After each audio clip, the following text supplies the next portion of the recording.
بردا ولا شرابا إلا حميما وغساقا جزاء وفاقا إنهم كانوا لا يرجون حسابا وكذبوا بآياتنا كذابا وكل شيء أحصيناه كتابا فذوقوا فلن نزيدكم إلا عذابا إن للمتقين مفازا حدائق وأعنابا وكواعب أترابا وكأسا دهاقا لا يسمعون فيها لغوا ولا كذابا جزاء من ربك عطاء حسابا رب السماوات والأرض وما بينهما الرحمن لا يملكون منه خطابا يوم يقوم الروح والملائكة صفا لا يتكلمون إلا من أذن له الرحمن وقال صوابا ذلك اليوم الحق فمن شاء اتخذ إلى ربه مآبا إنا أنذرناكم عذابا قريبا يوم ينظر المرء ما قدمت يداه ويقول الكافر يا ليتني كنت ترابا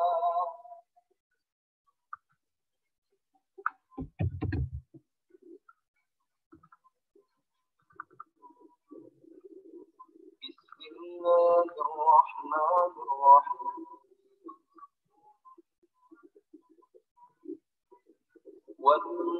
والنازعات غرقا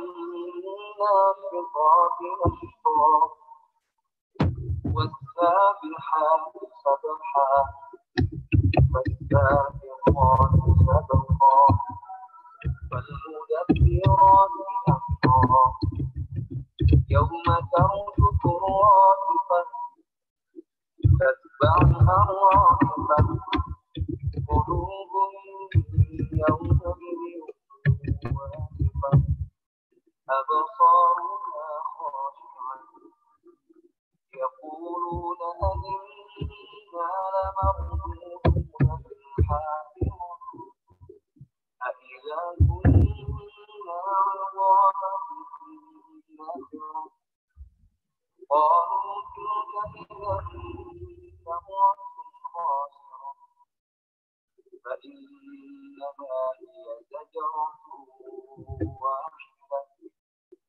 فإذا هم بالساهرة هل أتاك حديث موسى إذ ناداه ربه بالواد المقدس طوى اذهب إلى فرعون إنه طغى فقل هل لك إلى أن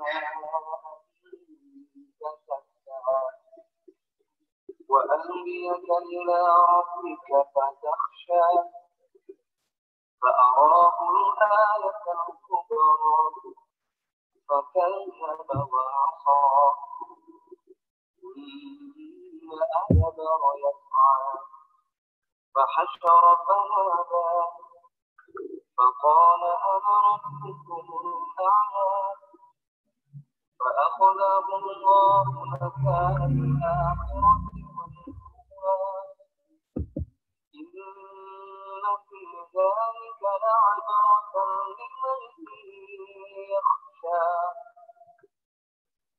أأنتم أشد خلقا أم السماء بناها رفع سمكها فسواها وأغطش ليلها وأخرج ضحاها والأرض بعد ذلك دحاها أخرج منها ماءها ومرعاها والجبال أرساها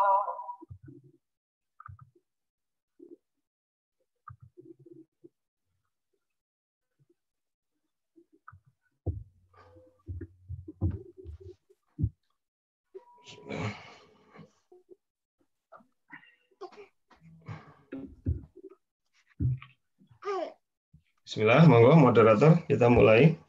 Ya.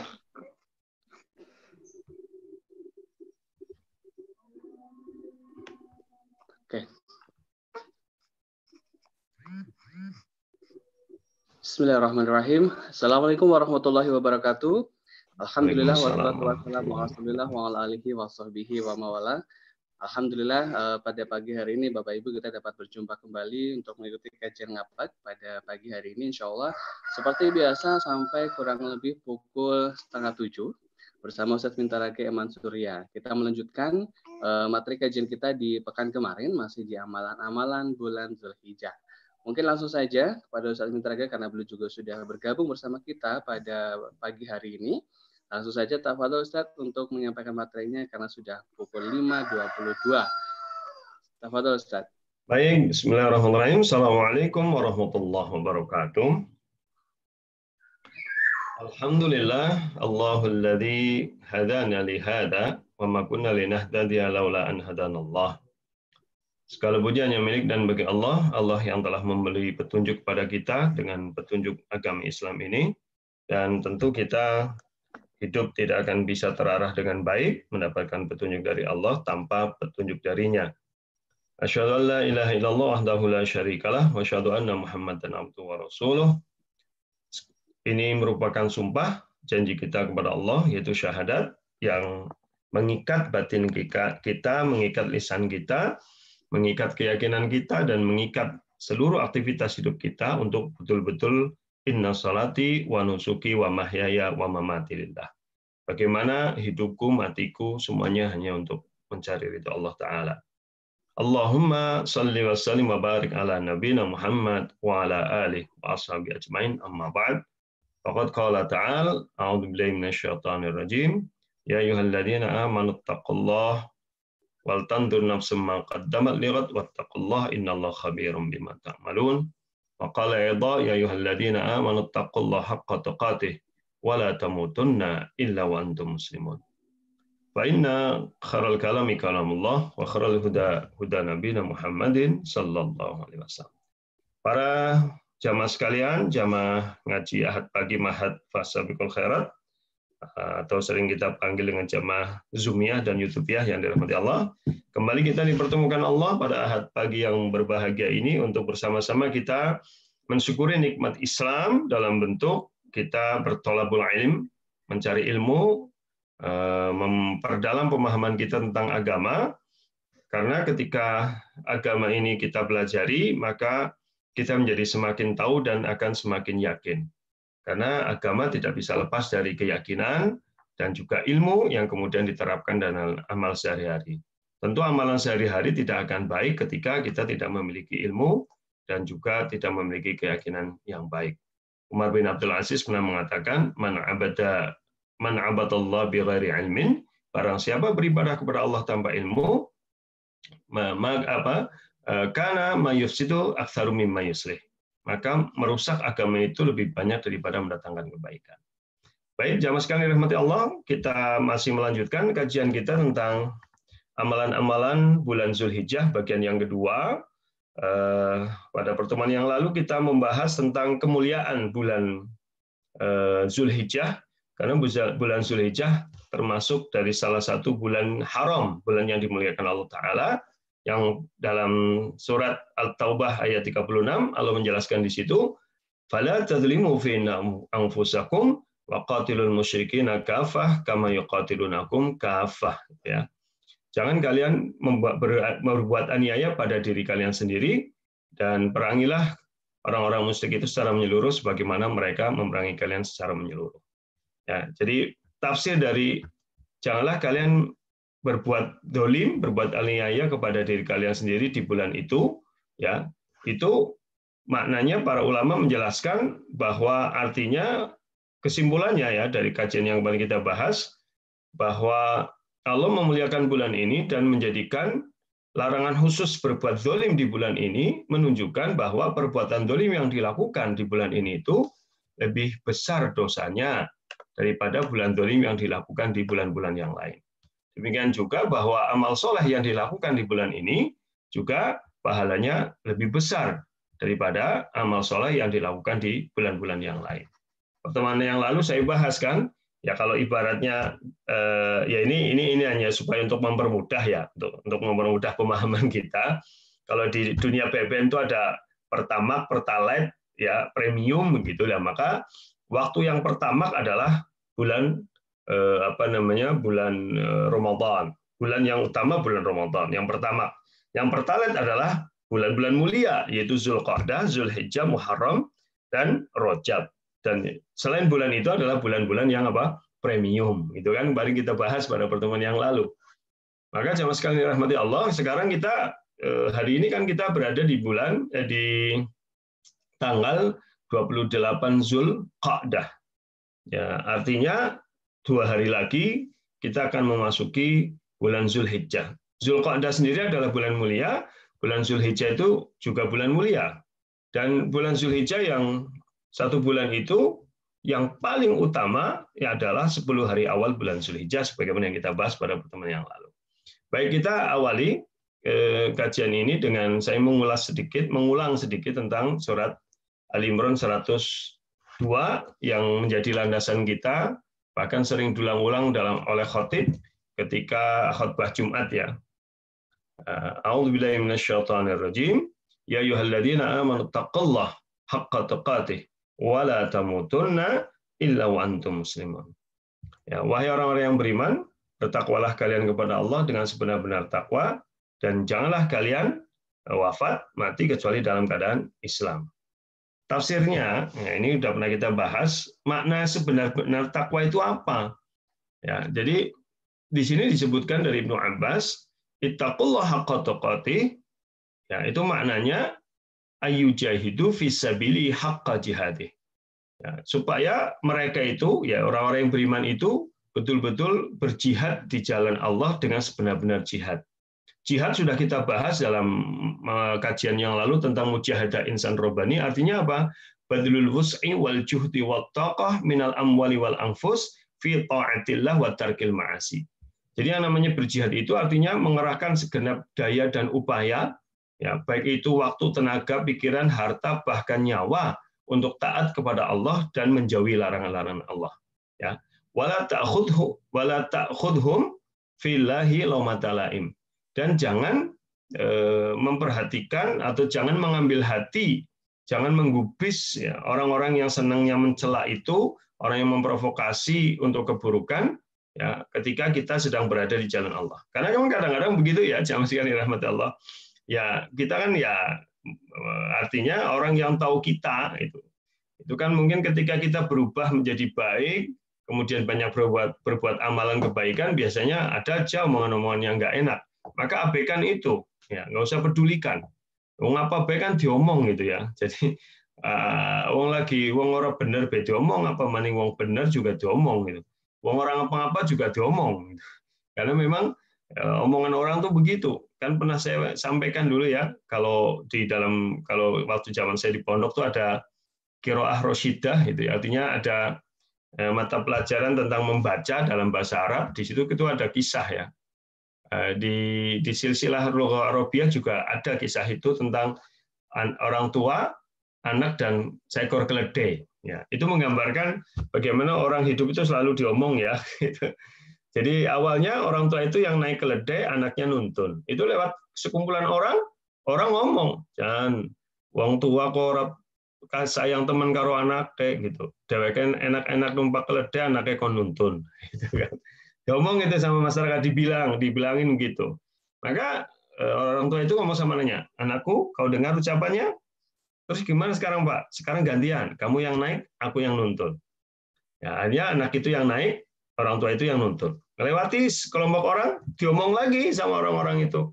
Anak durhaka, masa dia naik keledai, sementara orang tuanya suruh nuntun. Terus, apa namanya?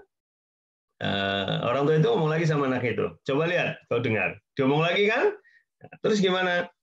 Sudah, sekarang kita keledainya kita naikin berdua. Gitu. Keledai kan kecil ya, dinaikin orang tua. Gitu. Sama anak itu. Ya kalau orang tuanya kurus gitu, ya kecil kayak Mas Setiawan ini nggak gemuk-gemuk gitu.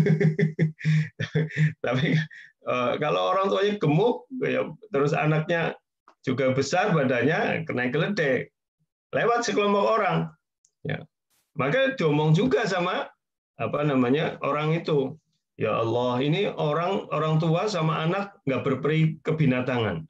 Masa keledai yang kecil dinaikin 2 orang. Nah, terus maka orang itu kemudian ngomong lagi sama siapa? Sama anaknya. Kau dengar anakku? Ternyata orang-orang ngomongin kita lagi. Terus gimana bapakku? Kalau gitu, udah nggak usah kita naikin, kita tuntun aja. Gitu. Jadi keledainya dituntun aja tuh. Ngelewatin sekelompok orang, ya diomong lagi sama kelompok orang itu.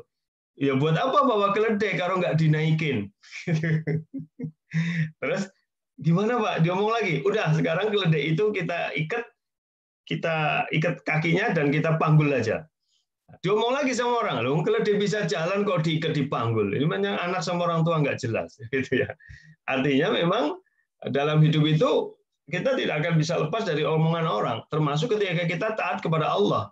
Ketika kita berada dalam kebaikan, ya selalu ada aja orang yang akan ngomongi kita, bahkan berbuat yang akan memprovokasi kita, yang tujuannya melemahkan mental kita. Maka kita nggak usah takut.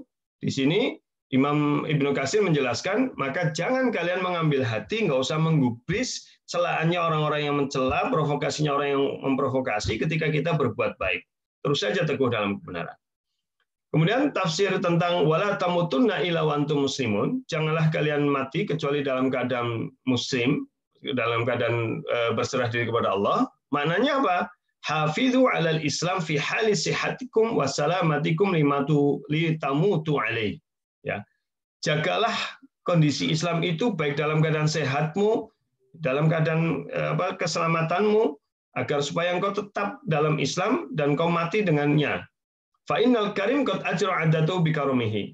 Karena orang mulia itu ya kesehariannya akan berada dalam kemuliaan dan dia juga mati dalam kemuliaan.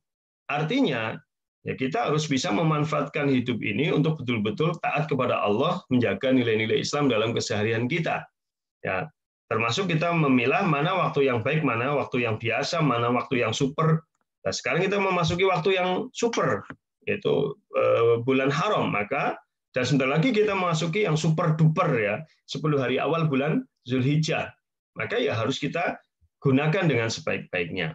Gitu ya. Imam As-Sadi menafsirkan haqqat tuqati itu ayat ini apa? Hadza amrun minallah, ini adalah perintah Allah li ibadihil mu'minin kepada hambanya yang beriman, ayyattaquhu haqqa taqwahu, untuk bertakwa kepadanya dengan sebenar-benar takwa. Wa yastamiru ala dzalik, dan untuk terus-menerus dalam keadaan takwa itu, artinya istiqomah. Ya, wa yathbutu alaihi, dan tetap dalam keadaan itu, wa yastaqimu ilal mamat, ya, dan istiqomah sampai mati. Karena fa'inna man 'asha 'ala syai' mata 'ala syai'. Barang siapa yang mati dalam kondisi sesuatu, dalam keadaan kebiasaan sesuatu, barang siapa yang hidup dengan kebiasaannya, maka dia akan mati juga dengan kebiasaannya. Itu menurut Imam As-Sadi. Kemudian kita lihat surat Al-Mutaffifin ayat 26. Wa fi dzalika falyatanafasil mutanafisun. Dan untuk yang demikian itu haruslah orang-orang berlomba-lomba. Untuk yang demikian itu apa? Maksudnya ini kan ayat di depannya kan tentang kenikmatan-kenikmatan surga itu ya. Maka untuk mendapatkan kenikmatan surga harusnya orang itu apa? Berlomba-lomba. Ya. Jadi di dalam tafsir As-Sa'di disebutkan wa fi dzalika an-na'imul muqim alladzi la ya'lamu hasanahu wa miqdarahu illallah. Wa fi dzalika maksudnya dalam yang demikian itu dalam menggapai an-na'imul muqim kenikmatan Allah yang tetap alladzi la ya'lamu hasanatu yang tidak mengetahui kebaikan nikmat itu wa miqdaru dan ukurannya illallah kecuali hanya Allah. Artinya kenikmatan surga dengan segala isinya itu yang tahu hanya Allah seperti apa, ya. Falyatanafasil mutanafisun.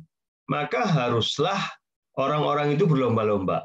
Artinya yatasabaqu fil mubadarati ilaihi bil a'malil muwassalah ilaihi. Ya, supaya mereka berlomba-lomba untuk bersegera ya, menggapai kenikmatan surga itu bil a'malil muwassalah ilaihi dengan melakukan amalan-amalan yang bisa mengantarkan kepada kenikmatan surga itu. Ya.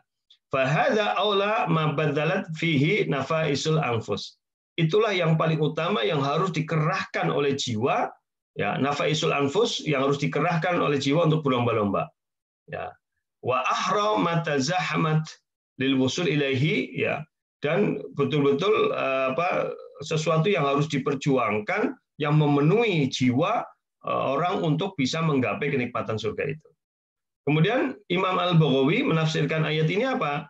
Falyarghab ar-raghibun bil mubadarah ila ta'atillah. Haruslah orang-orang yang menyukai kebaikan itu mereka benar-benar senang dan bersungguh-sungguh untuk bersegera kepada taat kepada Allah. Ini dikatakan oleh Imam Mujahid, falyamal amilun, ya. Atau haruslah segera beramal orang-orang yang beramal itu. Itu maknanya kurang lebih sama dengan surat As-Saffat ayat 61, limithli hadza falyamalil amilun. Untuk perkara yang seperti itu, ya, artinya untuk mendapatkan kenikmatan dari Allah, ridho Allah, untuk mendapatkan kebaikan, maka kita harus segera melakukan amalan-amalan kebaikan. Kemudian Imam At-Tabari dalam tafsirnya beliau mengatakan, yaqulu ta'ala, Allah yang Maha Tinggi berfirman, dzikrahu, ya, menyebutkan tentang kenikmatan surga itu, wa fi hadzal na'im, dan pada kenikmatan ini alladzi wasala jalla sana'uhu, ya, yang alladzi wasafa jalla sana'uhu, yang Allah yang maha luhur dalam pujiannya mensifati surga itu annahu a'taha ulail abrar, bahwa Allah memberikan surga itu kenikmatannya kepada al-abrar, orang-orang yang berbuat kebaikan fil kiamat, di hari kiamat. Falyatanafasil mutanafisun, maka haruslah berlomba-lombalah orang-orang yang berlomba-lomba. Wa tanafus, makna tanafus berlomba-lomba itu apa? Yang fisar rajulu 'ala rajuli bisai'i yakunullah. Jadi seseorang itu dia mendahului orang lain untuk mendapatkan sesuatu yang ingin dia dapatkan. Wa yatamanna ayyakuna lahu dunah, ya. Dan dia berkeinginan untuk mendapatkannya. Wa huwa ma'khud minasyai' an-nafis. Kata falyatanafis, berlomba-lomba, itu diambil dari sesuatu yang an-nafis, yang berharga. Wa huwa alladzi, ya, tuhrisu alaihi nufusun nas, yaitu hal-hal yang jiwa manusia itu benar-benar sangat menginginkannya. Wa tatlubu wa tastahi, ya, dan dia pengen menggapainya dan betul-betul ingin memperolehnya. Wa kana ma'nahu fi dzalik, maka maknanya ayat itu adalah falyajidin nas fihi. Manusia itu harusnya betul-betul bersungguh-sungguh untuk mendapatkan kenikmatan surga itu, untuk mendapatkan ridho Allah itu. Wa ilaihi falyastabiqu fi talabihi. Dan berlomba-lombalah untuk mencarinya, walitahrus alaihi nufusuhum. Dan hendaknya jiwa ini betul-betul sangat ngugemi, kalau bahasa Jawanya itu ngugemi. Jadi betul-betul pengen mendapatkannya. Nah, artinya dari ayat yang ini saya sampaikan bahwa karena bulan mulia ini, ya, kita diberi kesempatan oleh Allah menjumpainya, artinya kita diberi umur panjang, dan mudah-mudahan nanti 10 hari awal bulan Zulhijjah juga Allah memberi umur yang panjang, maka mari kita berlomba-lomba untuk mendapatkan kemuliaan bulan itu. Nah, apa saja amalannya? Ya, pertemuan yang lalu baru sedikit kita bahas, ini saya ulang lagi. Kemarin ada yang terlewat satu. Amalannya apa saja? Amalan 10 awal Zulhijjah ini didasar pada penjelasan dari Allah tentang keutamaannya. Ketika Allah berfirman, wal fajri walayalin asyr, demi fajar dan malam yang 10, ya, malam yang 10 itu maknanya apa? Maknanya adalah 10 hari awal bulan Idul Adha. Ya. Kemudian Imam Tobari juga menjelaskan layalin asyr itu artinya malam-malam 10 awal bulan Zulhijjah. Kemudian Ibnu Katsir juga menguatkan penafsiran tersebut, ya sama kesimpulannya, ketika Allah bersumpah dengan menyebut 10 hari awal bulan Zulhijjah, hal ini menunjukkan keutamaan 10 hari awal bulan Zulhijjah tersebut. Karena ketika Allah menjadikan makhluk sebagai objek sumpah, maka itu adalah sesuatu yang istimewa. Nah, di sini Allah bersumpah dengan 10 hari awal bulan Zulhijjah, berarti ini hari yang istimewa. Maka kita harus banyak memanfaatkan waktu ini dengan sebaik-baiknya. Kemudian apa amalannya?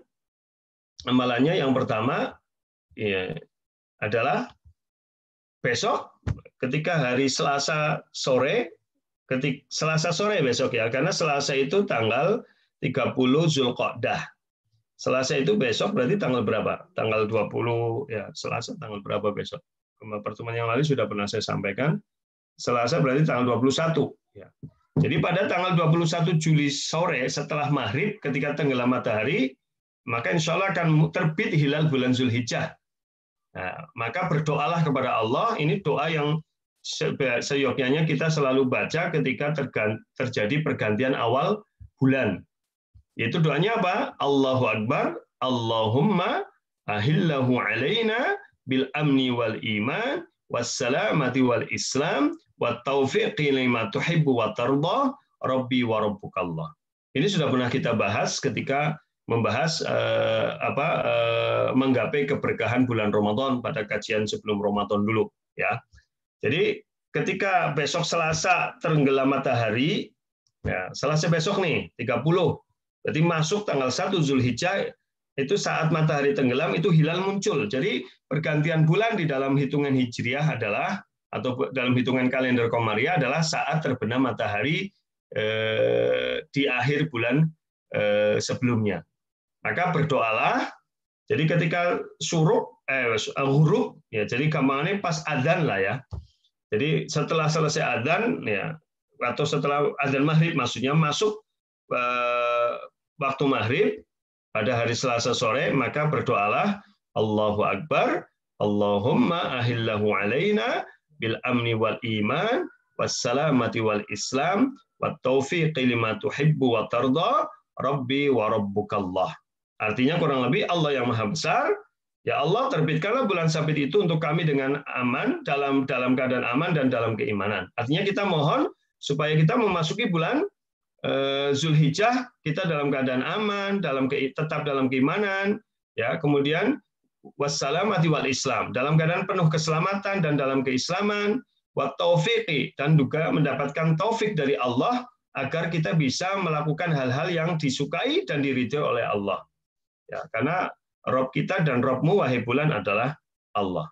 Jadi ini doanya silahkan dibaca nanti saat tenggelam matahari pada akhir bulan Zulqa'dah, berarti bertepatan dengan hari Selasa besok saat tenggelam matahari. Gitu ya.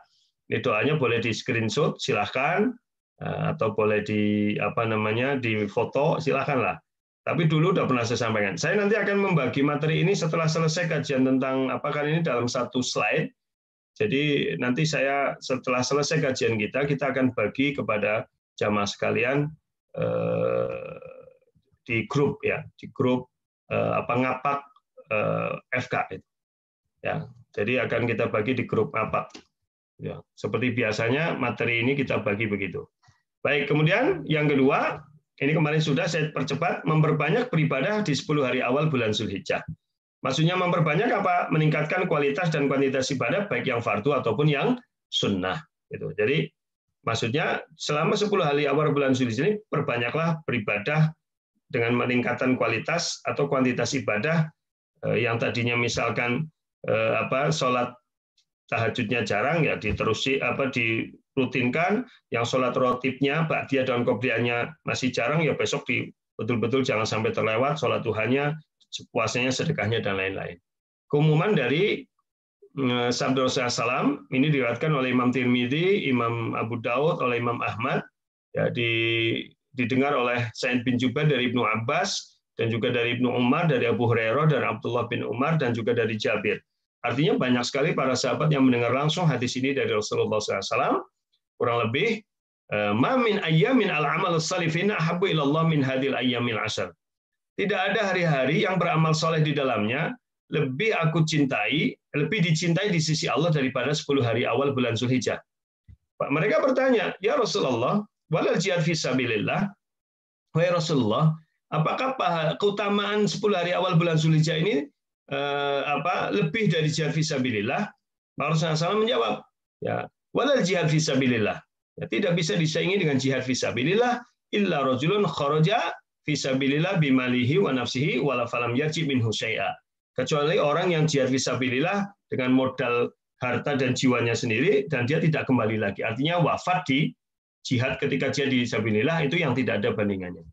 Artinya bahwa beramal soleh di 10 hari awal bulan Zulhijjah ini pahalanya sangat besar sekali, bahkan di bawah orang berjihad di jalan Allah yang mati syahid di jalan Allah. Ya.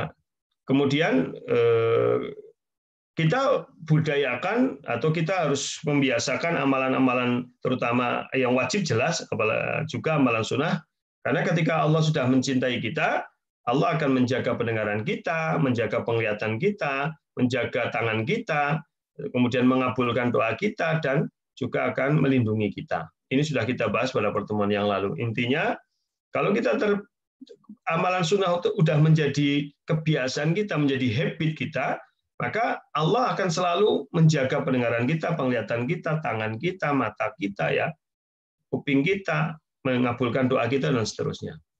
Kemudian, diantaranya jaga sholat 5 waktu secara jamaah. Ya, kalau kondisi kita aman, zona hijau, ya bisa dilakukan di masjid dengan tetap menjaga protokol kesehatan. Bila zonanya merah atau zona hijau atau kuning, tetapi kita dalam kondisi kurang fit, ya tetap berjamaah di rumah bersama istri. Gitu ya. Istri bagaimana Ustadz kalau suami jamaah di masjid? Kami juga istri pengen jamaah. Ya, ada riwayat dari bagaimana kisah tentang Mu'adz bin Jabal. Maka ketika suami selesai sholat jamaah di masjid, dia pulang bisa ngimami istrinya. Dia niatnya sholat sunnah mutlak, dan istrinya sholat duhur atau sholat asar atau sholat maghrib, sholat isya, tergantung dia ngimaminya. Jadi boleh seperti itu, sebagaimana yang dilakukan oleh Mu'adz bin Jabal. Ya, ketika Mu'adz bin Jabal pernah sudah sholat bersama kaumnya di kampungnya, datang ke Masjid Nabawi, di Masjid Nabawi baru qomat. Dia diam saja, maka Rasulullah bertanya, kenapa kau diam saja wahai Mu'adz? Ayo ikut sholat. Aku sudah sholat bersama kaumku tadi. Ya, enggak apa-apa, ikut saja, ini menjadi sunnah bagimu. Gitu. Pernah juga Mu'adz bin Jabal sudah sholat bersama Rasulullah di Masjid Nabawi, kemudian pulang ke kaumnya, kalau nggak salah ini sholat isya, ternyata di kampungnya belum qomat, maka segera diqomati dan Mu'adz ngimami untuk kaumnya. Jadi boleh seperti itu bagi para suami, kalau artinya dia tidak egois, gitu. Dia jamaah sendiri di masjid, sementara istrinya di rumah karena kesibukannya nggak bisa jamaah, ya dia bisa memimpin sholat jamaah bagi istrinya. Atau karena dalam kondisi pandemi COVID, dia tidak bisa ke masjid, maka berjamaahlah di rumah bersama anak-anak dan istri. Kemudian, ini udah kita bahas kemarin, memperbanyak puasa sunnah. Perbanyak puasa sunnah di 10 hari awal bulan Zulhijjah. Ya, karena puasa itu apa? As-shaum junnah, adalah perisai. Kemudian, jaga sholat malam, karena afdhalus shalah ba'dal fardhi wa sholatul lail. Di 10 hari awal bulan Zulhijjah, sebisa mungkin jangan putus sholat malam, karena sebaik-baik sholat setelah sholat wajib adalah sholat malam. Artinya sholat sunnah yang paling besar keutamaannya adalah sholat malam. Kemudian memperbanyak sedekah kebaikan. Artinya perbanyak sedekah di 10 hari awal bulan Zulhijjah. Apalagi ini di era pandemi, ketika banyak orang dalam kesulitan, sekarang pengangguran meningkat drastis, juga akibat wabah ini, juga banyak orang-orang yang kesulitan, yang tadinya bekerja dia di PHK atau dia cuti tanpa di luar tanggungan, dia tidak mendapatkan gaji, Sementara dia biasa punya gajian, ya maka ayo kita bantu mereka. Ya. Mari kita banyak sedekah dengan mereka. Ya, wa yut'imuna at'am ala hubbi miskinan wa yatimin wa asira. Mereka memberikan makanan yang disukai kepada orang miskin, anak yatim dan tawanan. Ya, kalau nggak bisa sedekah banyak, yang minimal sedekah nasi, makanan. Ya sekarang udah marak sedekah hari Jumat, mungkin tidak hanya Jumat. Ya, kita bisa kapanpun bersedekah pada orang-orang yang membutuhkan atau sembako dan sebagainya. Ya. Kemudian Rasulullah mengingatkan kalau bersedekah itu yang terbaik saat kamu sehat. Ya, jangan kamu menunda-nunda sedekah itu. Gitu. Maksudnya mumpung lagi sehat segera. Gitu. Kemudian afdal sedekah juhdul muqil wabda biman ta'ul. Sedekah yang paling utama adalah sedekah maksimal orang yang tidak punya. Gitu. Dan mulailah dari orang yang kamu tanggung. Artinya sedekah yang paling utama itu orang yang nggak punya tapi dia berusaha untuk bisa tetap sedekah. Dan mulailah dari orang yang kamu tanggung. Artinya ketika suami dia bekerja, dia menafkahi istri, anak, pembantunya, ya itu juga sedekah. Ya, ketika istri bekerja membantu nafkah untuk keluarganya dengan seizin suami dan tetap menjaga kewajibannya sebagai seorang istri terhadap suaminya dan seorang ibu bagi anak-anaknya, walaupun dia bekerja, maka hasil pekerjaannya bila dia gunakan untuk kepentingan rumah tangganya, untuk membantu suaminya, untuk biaya anak-anaknya, maka ini sedekah nilainya, begitu ya. Nah, kemudian sedekah yang terbaik juga kepada kerabat sendiri. As-shadaqatu 'alal miskin shadaqah wa 'ala dzil qarabah ithntain shadaqah wasilah. Sedekah kepada orang miskin hanyalah satu sedekah pahalanya. Sedangkan sedekah kepada kerabat, kepada saudara yang memang membutuhkan, ya, maka mendapatkan dua ganjaran, pahala sedekah dan pahala silaturahmi. Cuma kita ini kadang-kadang sama saudara malah lebih kejem ya gitu. Jadi kadang-kadang ngerwong lihat teka apa-apa ditokna, tapi nek sedulur teka apa-apa diumpetna. Kowe sapa mbok kowe sing kaya gue nyontoh ora. Jadi kadang-kadang kayak gue, nek sedulure dewek teka apa-apa diumpetna kayak arep teka kae gitu. Kadang-kadang juga sedulurnya ngerti apa-apa digelarake ya lemari dibukawi kabeh gitu. Gitu. Baik gitu. Jadi ini sedekah yang terbaik. Kemudian dalam hadis yang lain disebutkan bagaimana amalan yang terbaik adalah amalan yang membuat muslim yang lain bahagia, mengangkat kesusahan dari orang lain, membayarkan hutangnya atau menghilangkan rasa laparnya. Ini adalah amalan-amalan yang terbaik, gitu ya. Kemudian berikutnya bertadarus Al-Quran, karena orang-orang yang selalu membaca Al-Quran itu, Allah akan menyempurnakan pada mereka pahala dan menambah mereka dari karunia-Nya. Alladzina yatluna kitaballah wa aqamus shalah wa anfaqu mimma razaqnahum sirran wa 'alaniyatan yarjuna tijaratan lan tabur yuwaffiyahum ujurahum wa yazidahum min fadli innahu ghafurun syakur. Jadi kalau orang biasa membaca Al-Quran, mendirikan sholat, bersedekah, itu Allah akan menyempurnakan pahala dan menambah mereka dari karunia-Nya. Apalagi di 10 hari awal bulan Zulhijjah, tentu pahalanya lebih besar lagi.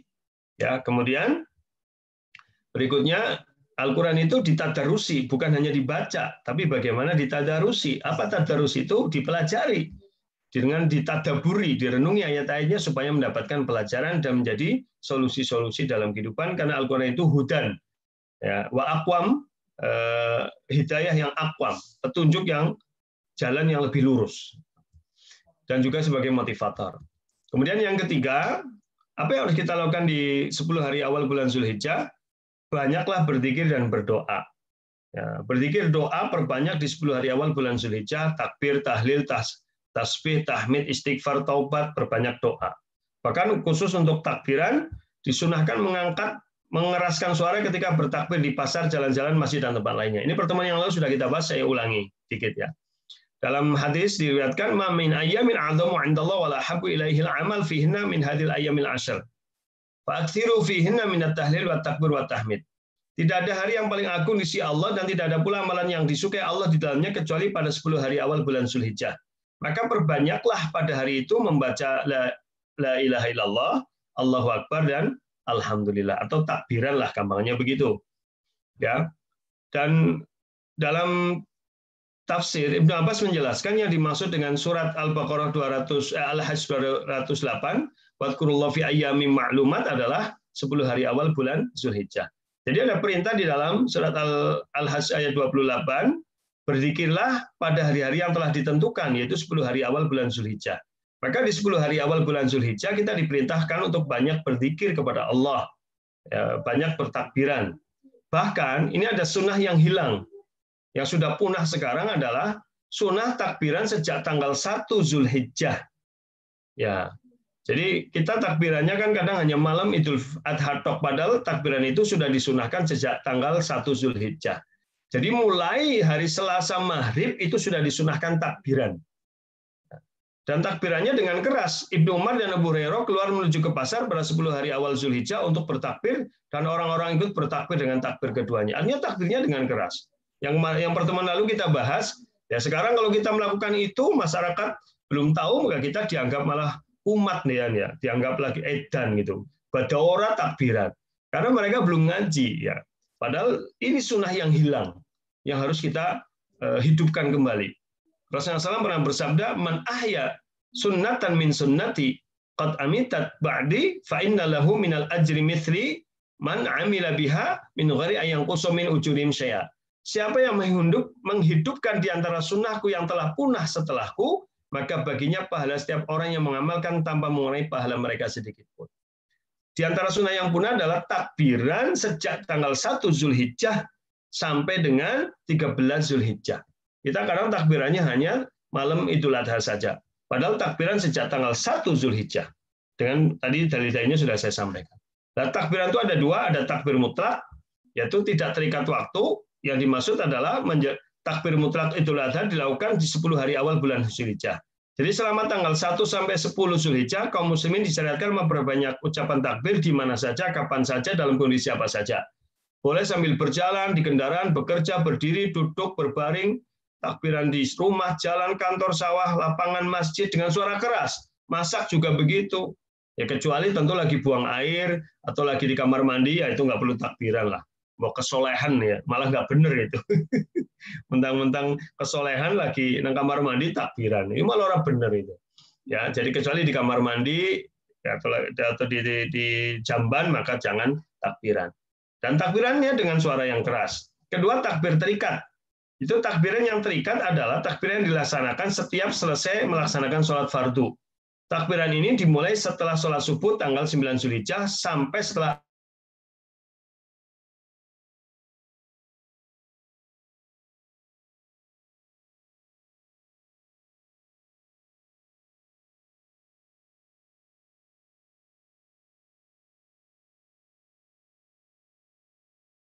sebentar, saya lihat tanggalan dulu ini. Ya, jadi hari Kamis tanggal 30 benar. Hari Kamis tanggal 30 Juli ya.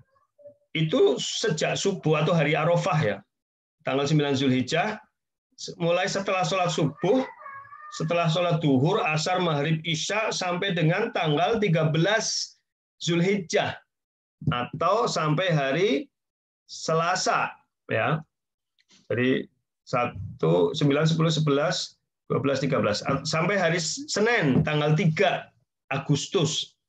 Jadi dari tanggal 30 Juli sampai 3 Agustus setiap selesai sholat kita disunahkan untuk takbiran, gitu ya. Ya, setiap selesai sholat, gitu. Ya, kapan takbir mutlak ini dilakukan? Muqayyad ini dilantunkan, maaf. Takbir muqayyad itu dilantunkan setelah sholat, ada 3 pendapat. 1, bertakbir langsung setelah salam. Jadi setelah selesai sholat, setelah salam langsung takbiran. Ya, ini adalah pendapatnya Imam Al-Mardawi dalam kitab Al-Insaf. Yukabbirul imam idza sallama minas shalah wa huwa mustaqbilal qiblah. Imam bertakbir jika dia selesai salam dari sholatnya dalam keadaan menghadap kiblat. Maka makmumnya mengikuti. Yang kedua, pendapatnya Syekh Muhammad bin Ibrahim dan juga Syekh Muhammad Shalih Utsaimin, takbiran setelah sholat itu setelah istighfar, membaca istighfar 3 kali dan membaca Allahumma antas salam wa minkas salam itu. Jadi setelah selesai sholat, kan kita salam. Setelah salam kan kita membaca astagfirullah, astagfirullah, astagfirullah, Allahumma antas salam wa minkas salam, tabarakta ya dzal jalali wal ikram. Nah, setelah itu terus takbiran, terus baru lanjutkan zikir. Pendapat ketiga adalah setelah salam zikir dulu. Setelah zikir, setelah sholat yang subhanallah 3 kali, 33, alhamdulillah 33, Allah Akbar 33, dan sampai dengan ayat kursi kul hu falaq annas sampai Allahumma inni as'aluka ilman nafi'ah wa rizqan thayyibah wa amalan mutaqabbala. Ya, itu kemudian baru takbiran. Jadi ada 3 pendapat. Takbirnya setelah sholat itu kapan? Ya, itu 3 pendapat. Pendapat pertama, setelah salam langsung boleh, setelah Allahumma anta salam minka salam boleh, atau setelah zikir selesai. Ya, kalau jamaah nanya, Ustadz milih yang mana? Kalau saya, ya sebenarnya milih yang tergantung kondisi. Kalau kita di masjid sebagai imam, ya kalau kita nunggu zikir selesai, jamaah wis bubar. Maka kita tidak, padahal mungkin banyak jamaah yang belum tahu sunnahnya. Karena kadang-kadang jamaah itu harus dipancing.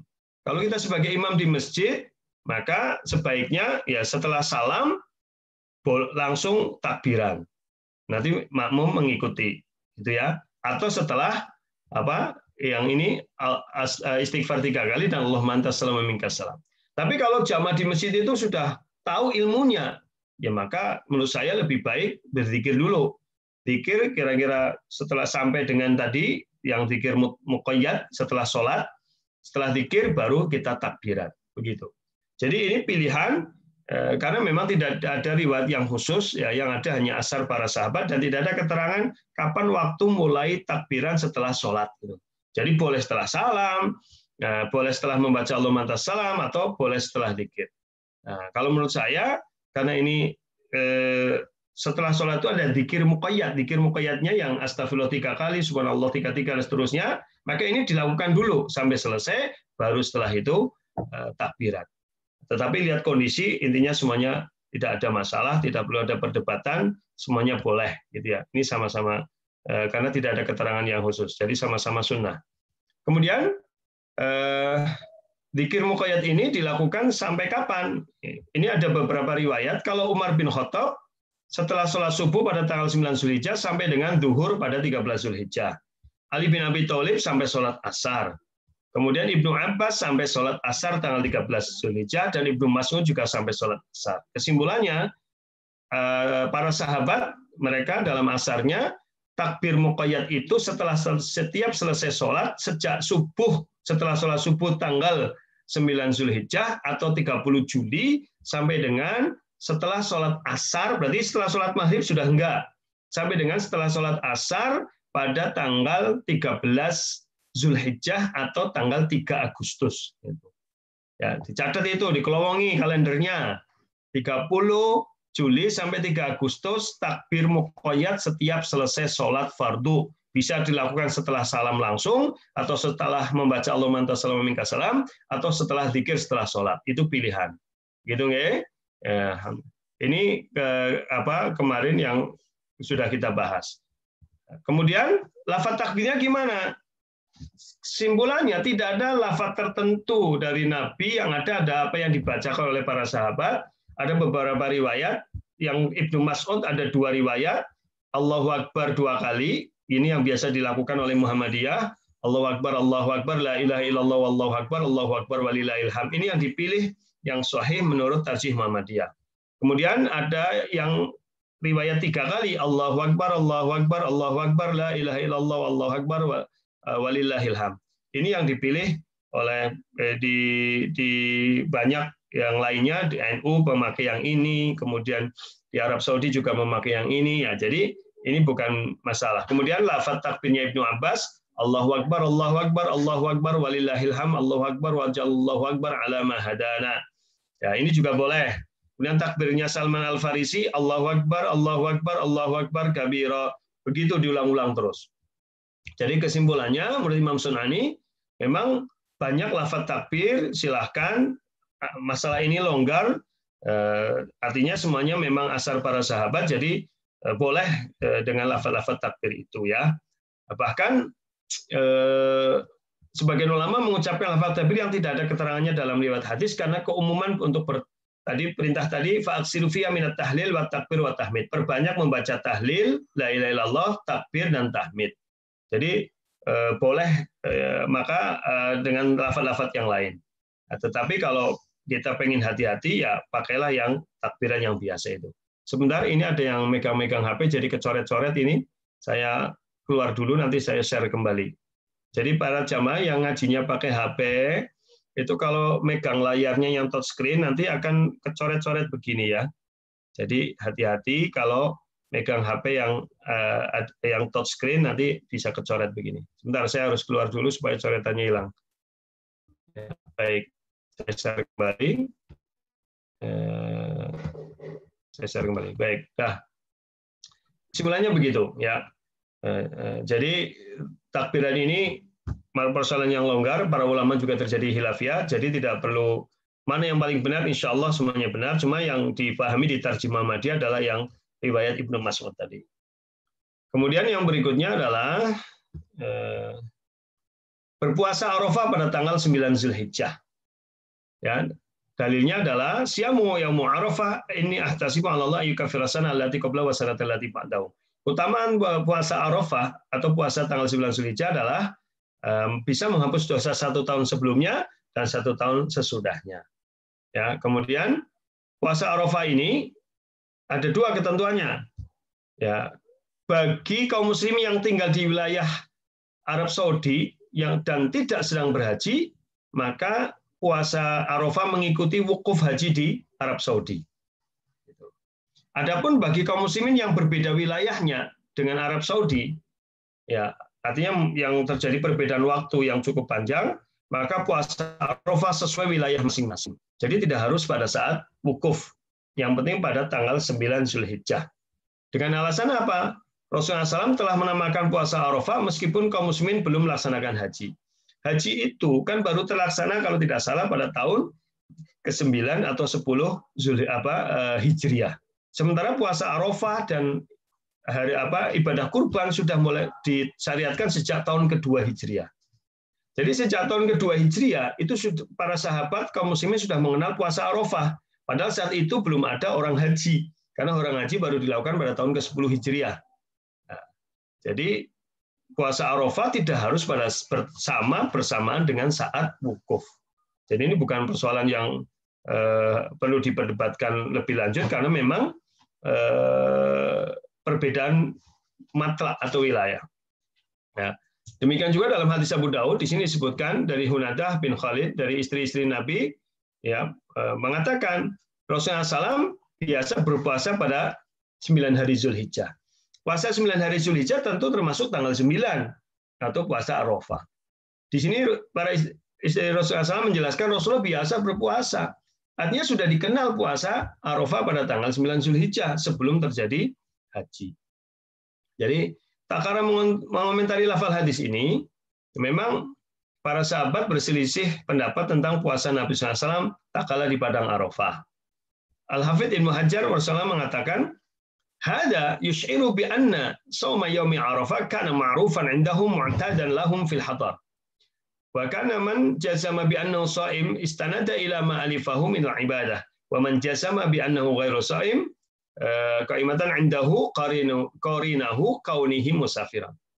Ini mengisyaratkan bahwasanya puasa hari Arafah adalah perkara yang dikenal di sisi para sahabat, terbiasa mereka lakukan tak kala tidak bersafar atau tidak haji. Artinya sebelum para sahabat dan kaum muslimin kalau Rasulullah haji yang hanya sekali dalam sejarah Islam Rasulullah haji, mereka sudah mengenal dulu istilah puasa Arafah, sudah biasa melakukannya. Dengan dasar itu maka puasa Arafah tidak harus bertepatan dengan saat wukuf apabila berbeda wilayah yang sangat jauh dari Arab Saudi. Gitu ya. Kemudian itu dalil-dalilnya saya kira sudah jelas. Kemudian yang berikutnya, berpuasa tanggal 1 sampai 9 Zulhijjah. Ya. Jadi amalan berikutnya adalah berpuasa tanggal 1 sampai 9 Zulhijjah.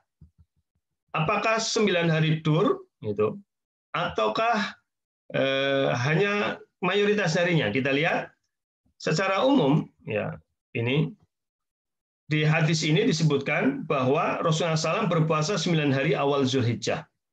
Tetapi ada riwayat yang lain dari Aisyah bahwa aku tidak pernah melihat Rasulullah SAW berpuasa pada 10 hari awal bulan Zulhijjah sama sekali. Nah, ini harus dipahami tabiat dalam bahasa Arab. Nah, mengenai riwayat ini, para ulama memiliki beberapa penjelasan. Ibnu Hajar Asqalani mengatakan bahwa pernah Nabi meninggalkan puasa saat itu, padahal beliau biasa melakukannya karena khawatir umatnya menganggap puasa tersebut wajib. Maka Aisyah dengan kata-kata seperti itu supaya tidak dianggap wajib. Karena pada zaman dulu kaum muslimin pada generasi awal itu adalah generasi terbaik. Maka apapun yang Rasulullah lakukan mereka kerjakan. Ya, baik yang wajib maupun yang sunnah. Jadi yang sunnah itu mereka kerjakan seperti wajib.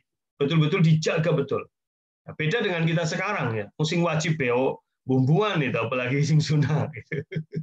Jadi kalau zaman dulu begitu, sehingga sampai-sampai Rasulullah juga Aisyah sangat hati-hati, bahkan mengucapkan beberapa kalimat yang tujuannya mengedukasi jamaah bahwa itu tidak wajib. Gitu. Ya, baik. Kemudian Imam Ahmad bin Hambal menjelaskan bahwa ada riwayat yang menyebutkan hal yang berbeda dengan riwayat Aisyah di atas. Yaitu apa? Riwayat ini, Hafsah mengatakan, ada 4 hal yang tidak pernah ditinggalkan oleh Nabi, yaitu 10 hari awal bulan Zulhijjah. Jadi Aisyah mengatakan Nabi tidak pernah melakukan, Hafsah mengatakan Nabi tidak pernah meninggalkan. Nah ini biasa kalau dalam bahasa Arab, kalau ada 2 hal begini, ya ini termasuk mubalaghah dalam kalimat. Ya, Imam Ahmad bin Hambal menjelaskan, maksud riwayat Aisyah ya bahwa Nabi tidak berpuasa penuh 10 hari awal Zulhijjah. Jadi Aisyah yang mengatakan aku tidak pernah melihat Nabi SAW berpuasa 10 hari awal Zulhijjah. Itu maknanya berpuasa dur penuh 9 hari. Gitu. Sedangkan maksud riwayat Hafsah, Nabi SAW berpuasa di mayoritas hari yang ada.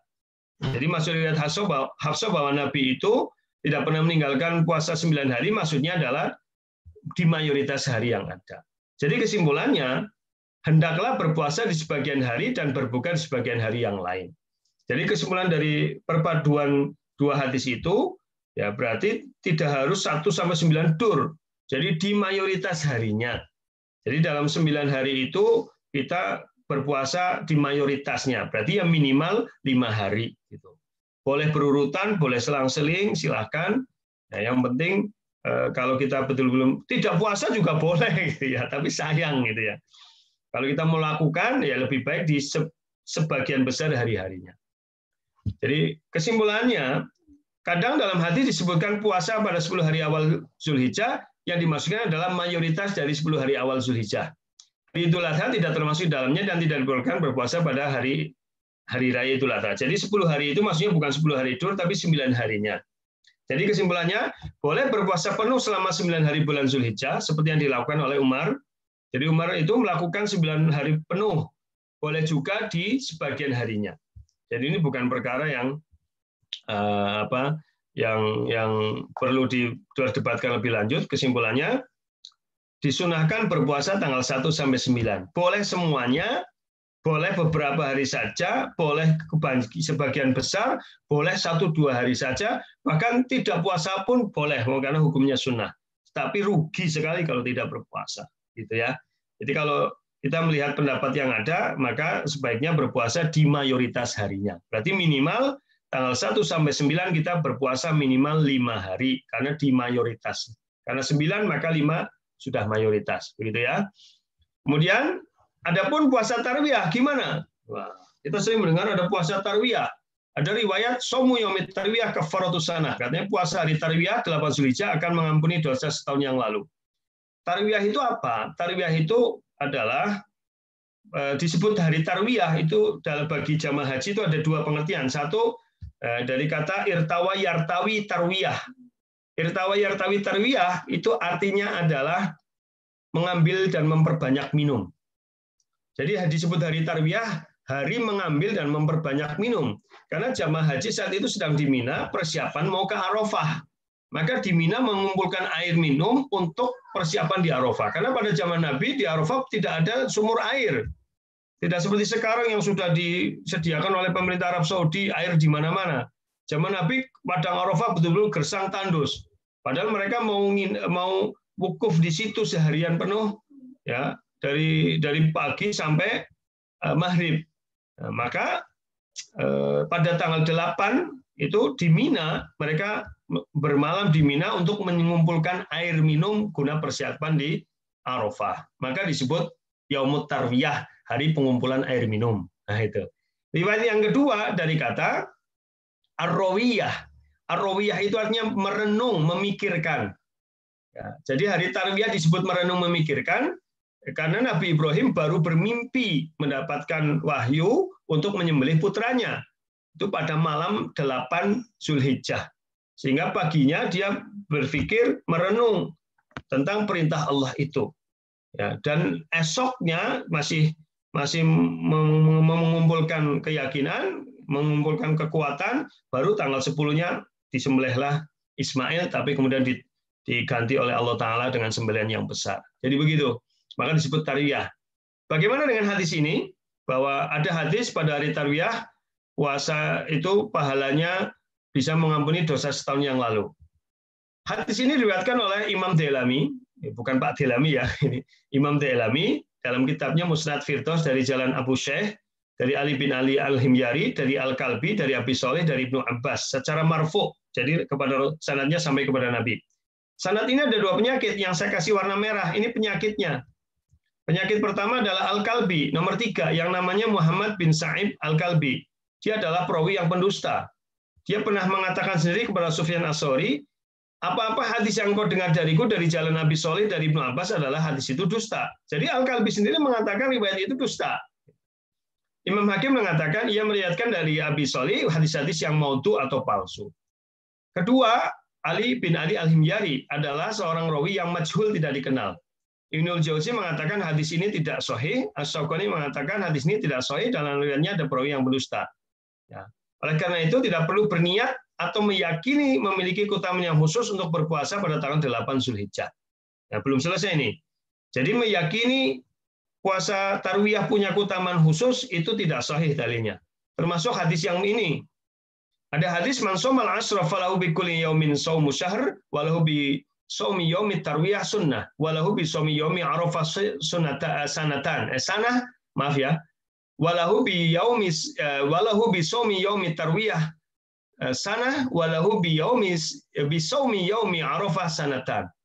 Ya. Siapa yang berpuasa 10 hari, maka untuk setiap harinya seperti puasa sebulan. Dan untuk puasa pada hari Tarwiyah seperti puasa setahun pahalanya. Sedangkan untuk puasa di Arafah seperti puasa 2 tahun. Hadis ini berasal dari jalur Ali Al-Muhairi, dari At-Tibi, dari Abu Sholeh, dari Ibnu Abbas. Perhatikan At-Tibi saya warnain merah. Para ulama menjelaskan hadis ini adalah hadis palsu. Hadis ini tidak sahih. At-Tibi seorang pendusta. At-Tibi jelas-jelas pendusta. Keterangan serupa juga disampaikan oleh Imam Syaukani. Hadis ini disebutkan oleh Ibnu Adi dari Isa secara marfu. Hadis ini tidak sahih, sanadnya terdapat perawi bernama Al-Kalbi seorang pendusta. Kesimpulannya, berpuasa di hari Tarwiyah 8 Zulhijjah disyariatkan sebagai bagian dari puasa sunnah awal Zulhijjah. Artinya, berpuasa hari Tarwiyah boleh nggak? Boleh, itu sunnah.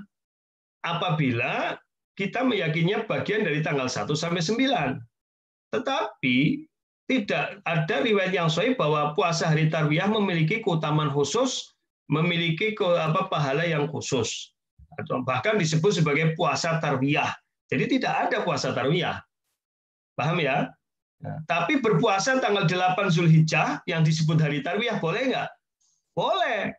Karena bagian dari 1 sampai 9. Yang tidak boleh meyakini sebagai puasa khusus hari Tarwiyah dengan keutamaan khusus.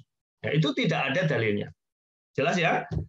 Jadi saya kira hati-hati yang share-sharean. Kemarin saya baca share-sharean orang bahwa bulan Zulhijjah ini, tanggal hari ini, tanggal 9 Zulhijjah takbiran, puasa tanggal ini, jangan lupa puasa Tarwiyah, jangan lupa puasa Arafah. Nah, itu yang Tarwiyah itu tidak benar. Ya.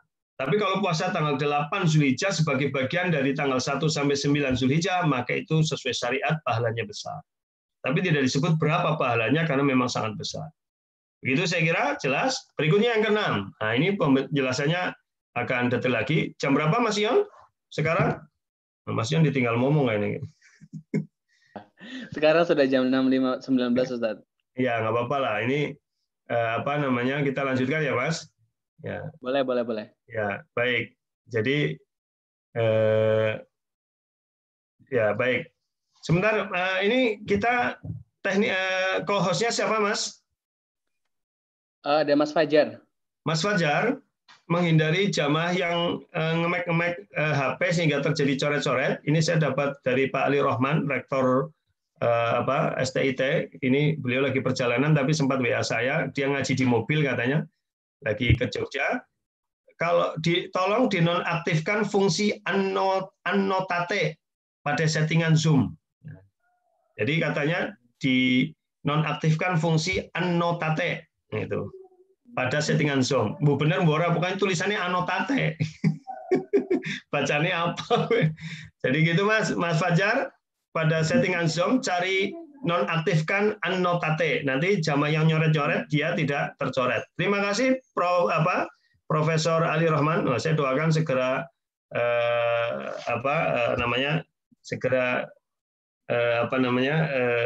profesor. Nah, ini ada juga yang WA saya, takbiran sambil off-road boleh nggak? Boleh banget, monggo lah. Ya, khusus buat King dan Sultanah dari Bumiayu, boleh takbiran sambil off-roadan. Baik, kemudian yang keenam, menjaga rambut dan kuku tidak dipotong bagi orang yang akan berkurban, bukan pada hewan kurbannya.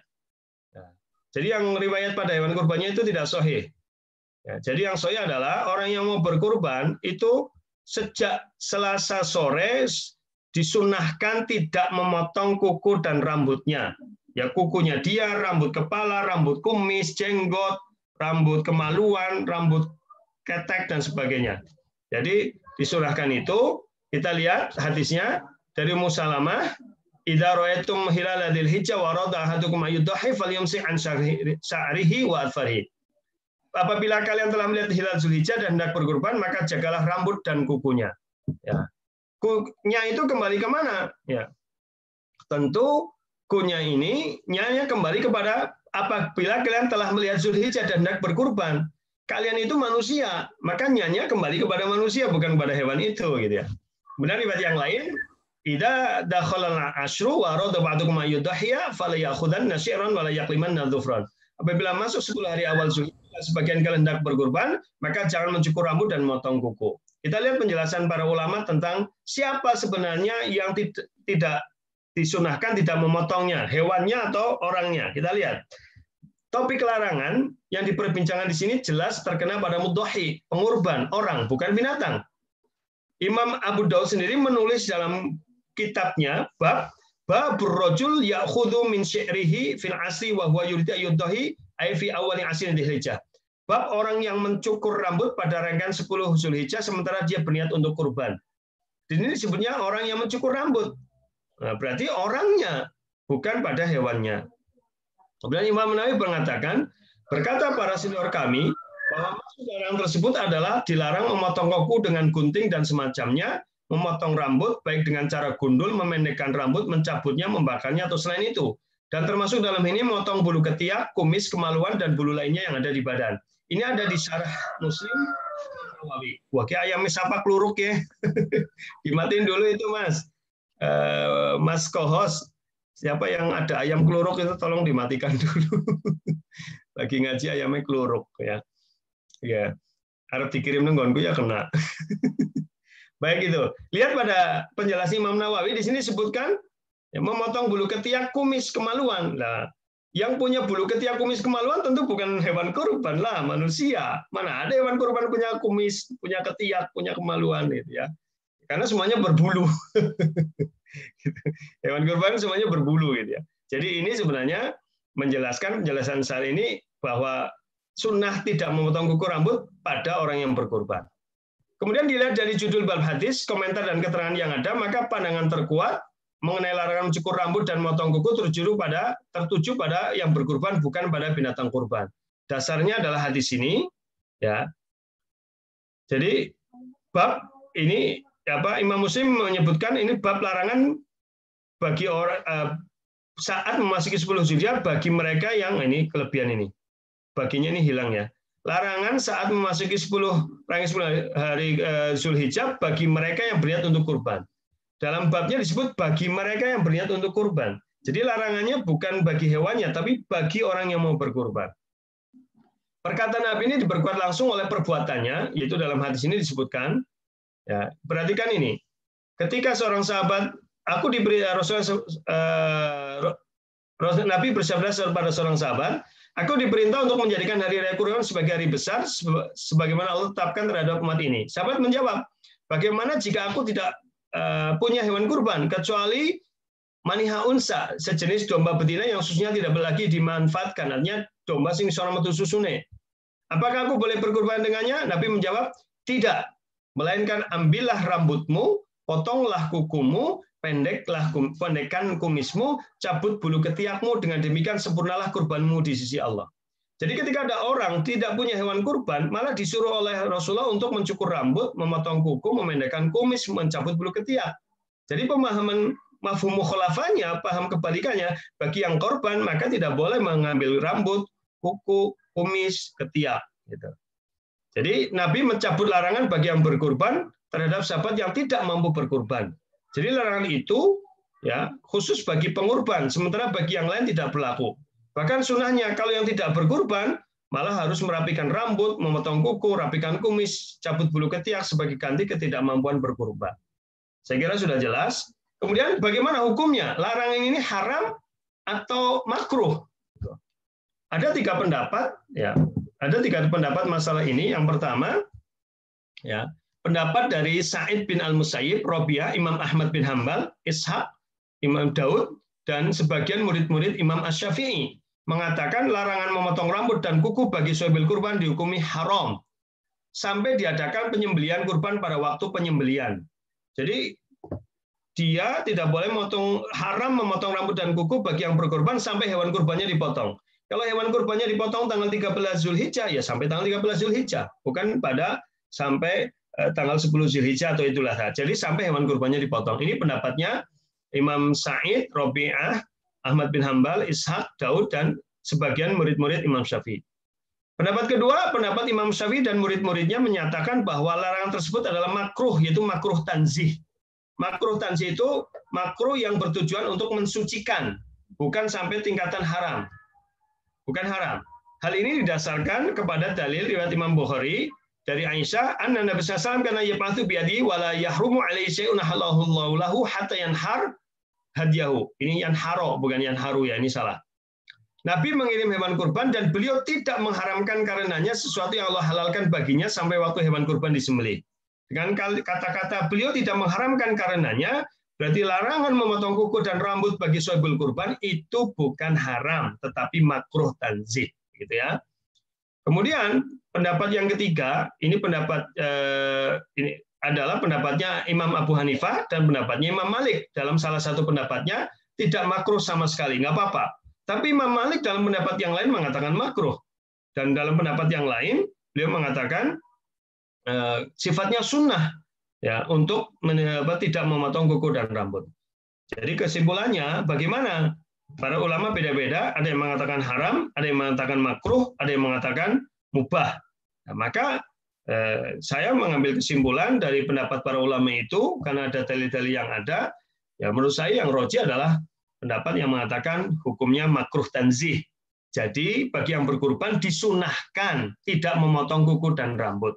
Tapi kalau dia memotong kuku rambut, ya nggak apa-apa, nggak dosa, cuma tidak mendapatkan keutamaan, tidak mendapatkan pahala lebih besar gitu. Jadi kalau kita pengen dapat pahala lebih besar, ya mulai Selasa besok sampai dengan hewan kita disembelih, jangan memotong kuku dan rambut. Maka gimana caranya? Ya mulai Selasa dirapikan kumis, rapikan jenggot, potong kuku. Insya Allah 10 hari ya urung dawa banget lah, gitu ya. Nah sekarang pertanyaannya, siapa yang tidak memotong kuku dan rambut dalam keluarga itu? Apakah semua anggota keluarga atau suami saja atau dengan istrinya? Nah, kesimpulannya nanti suami saja. Cukup kurban itu diatasnamakan satu keluarga suami itu. Ya, jadi suami cantok, istri anaknya boleh motong kuku, motong rambut. Ya gitu. Kalau istri nggak dipotong kukunya bahaya, ngerewek sing lanang, remes sisan ya, bahaya itu. Ya, siapa yang terkena sunnah ini? Nabi SAW ya, saat beliau mengatakan saat berkurban beliau mengatakan berdoa ya, saat berdoa ketika menyembelih hewan kurban beliau mengatakan Allahumma hada'ani wa aman lam yudhahi min ummati. Ya Allah, kurban ini dariku dan dari umatku yang tidak berkurban. Jadi Nabi mengatakan ini kurban dariku dan untuk umatku yang tidak berkurban. Kemudian dalam hadis riwayat Abu Ayyub, kana ar-rajul yudhi bisyah anhu wa an ahli baitihi. Pada masa Rasulullah SAW, seorang suami menyembelih seekor kambing sebagai kurban bagi dirinya dan bagi keluarganya. Maka dari hadis di atas menunjukkan bahwa kurban cukup diatasnamakan kepala keluarga saja. Paham ya? Misalkan Pak Dwiono kurban satu, ya Pak Dwiono ini di kantor apa di mana ini ngajinya?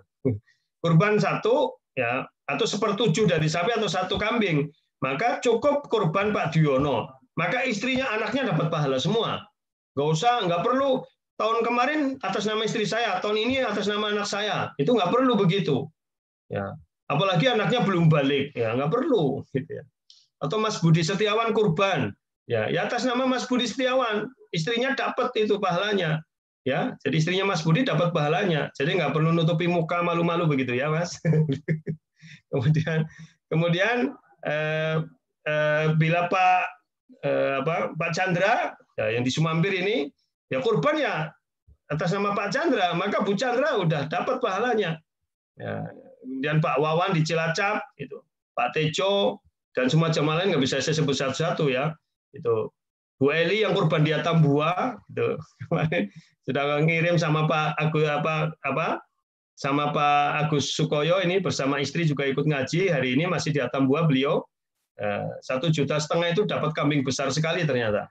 Bu Cucu, Pak Sugeng Budi, Dede, semuanya lah dan sebagainya ya. Itu banyak sekali, nggak semungkin saya sebut satu-satu. Ya intinya bahwa larangan mencukur rambut itu hanya berlaku bagi si pengkurban saja. Jadi yang disunahkan hanya kepala rumah tangga saja, istri dan anaknya dia tidak mengapa. Ya, dan larangannya hanya makruh. Saya kira jelas ya. Jadi kesimpulannya ya tubayyin min hada anna hadzal hadis khas biman arada yudhi faqat wa amma al-mudhi anhu fasawun kana kabiran aw saghiran fala mani'a min ay ya'khudha min syi'ri aw basharatihi aw adfarihi bina'an 'ala al-asli wa huwa al-jawaz wa la na'lamu dalilan yadullu 'ala khilafi dzal asl. Dari hadis di atas ya, hadis tentang larangan mencukur rambut dan motong kuku tampak jelas bahwa hadis ini khusus berkenaan dengan orang yang hendak berkurban saja. Adapun orang-orang yang dicakupkan dalam niat kurban, baik dewasa maupun kanak-kanak, tidak ada larangan untuk memotong rambut dan kukunya.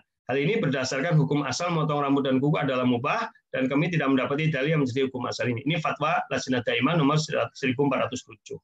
Jadi cukup bapaknya saja, ibu dan anaknya tidak. Jadi kalau seorang janda, mohon maaf, seorang janda berkurban untuk keluarganya, ya maka atas nama janda itu, ya termasuk ya insya Allah suaminya dapat pahalanya, anaknya juga dapat.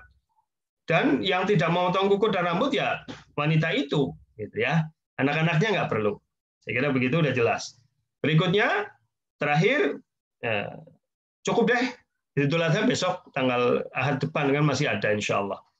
Cukup dulu Mas Ion. Halo. Baik, ya, baik Tat. Oke. Silakan. Ini langsung masuk pertanyaan Ustaz ya. Ya, monggo. Oke, Bapak Ibu yang senantiasa dirahmati Allah Subhanahu wa taala, ini ada sesi tanya jawab. Mungkin langsung saja kepada Mas Fajar yang jamaah sudah raise hand untuk di-unmute speakernya untuk beliau menyampaikan pertanyaan langsung. Tafadhol untuk ini ada Anugrah Asef Variasi, dia sudah angkat tangan, monggo. Ya, silakan.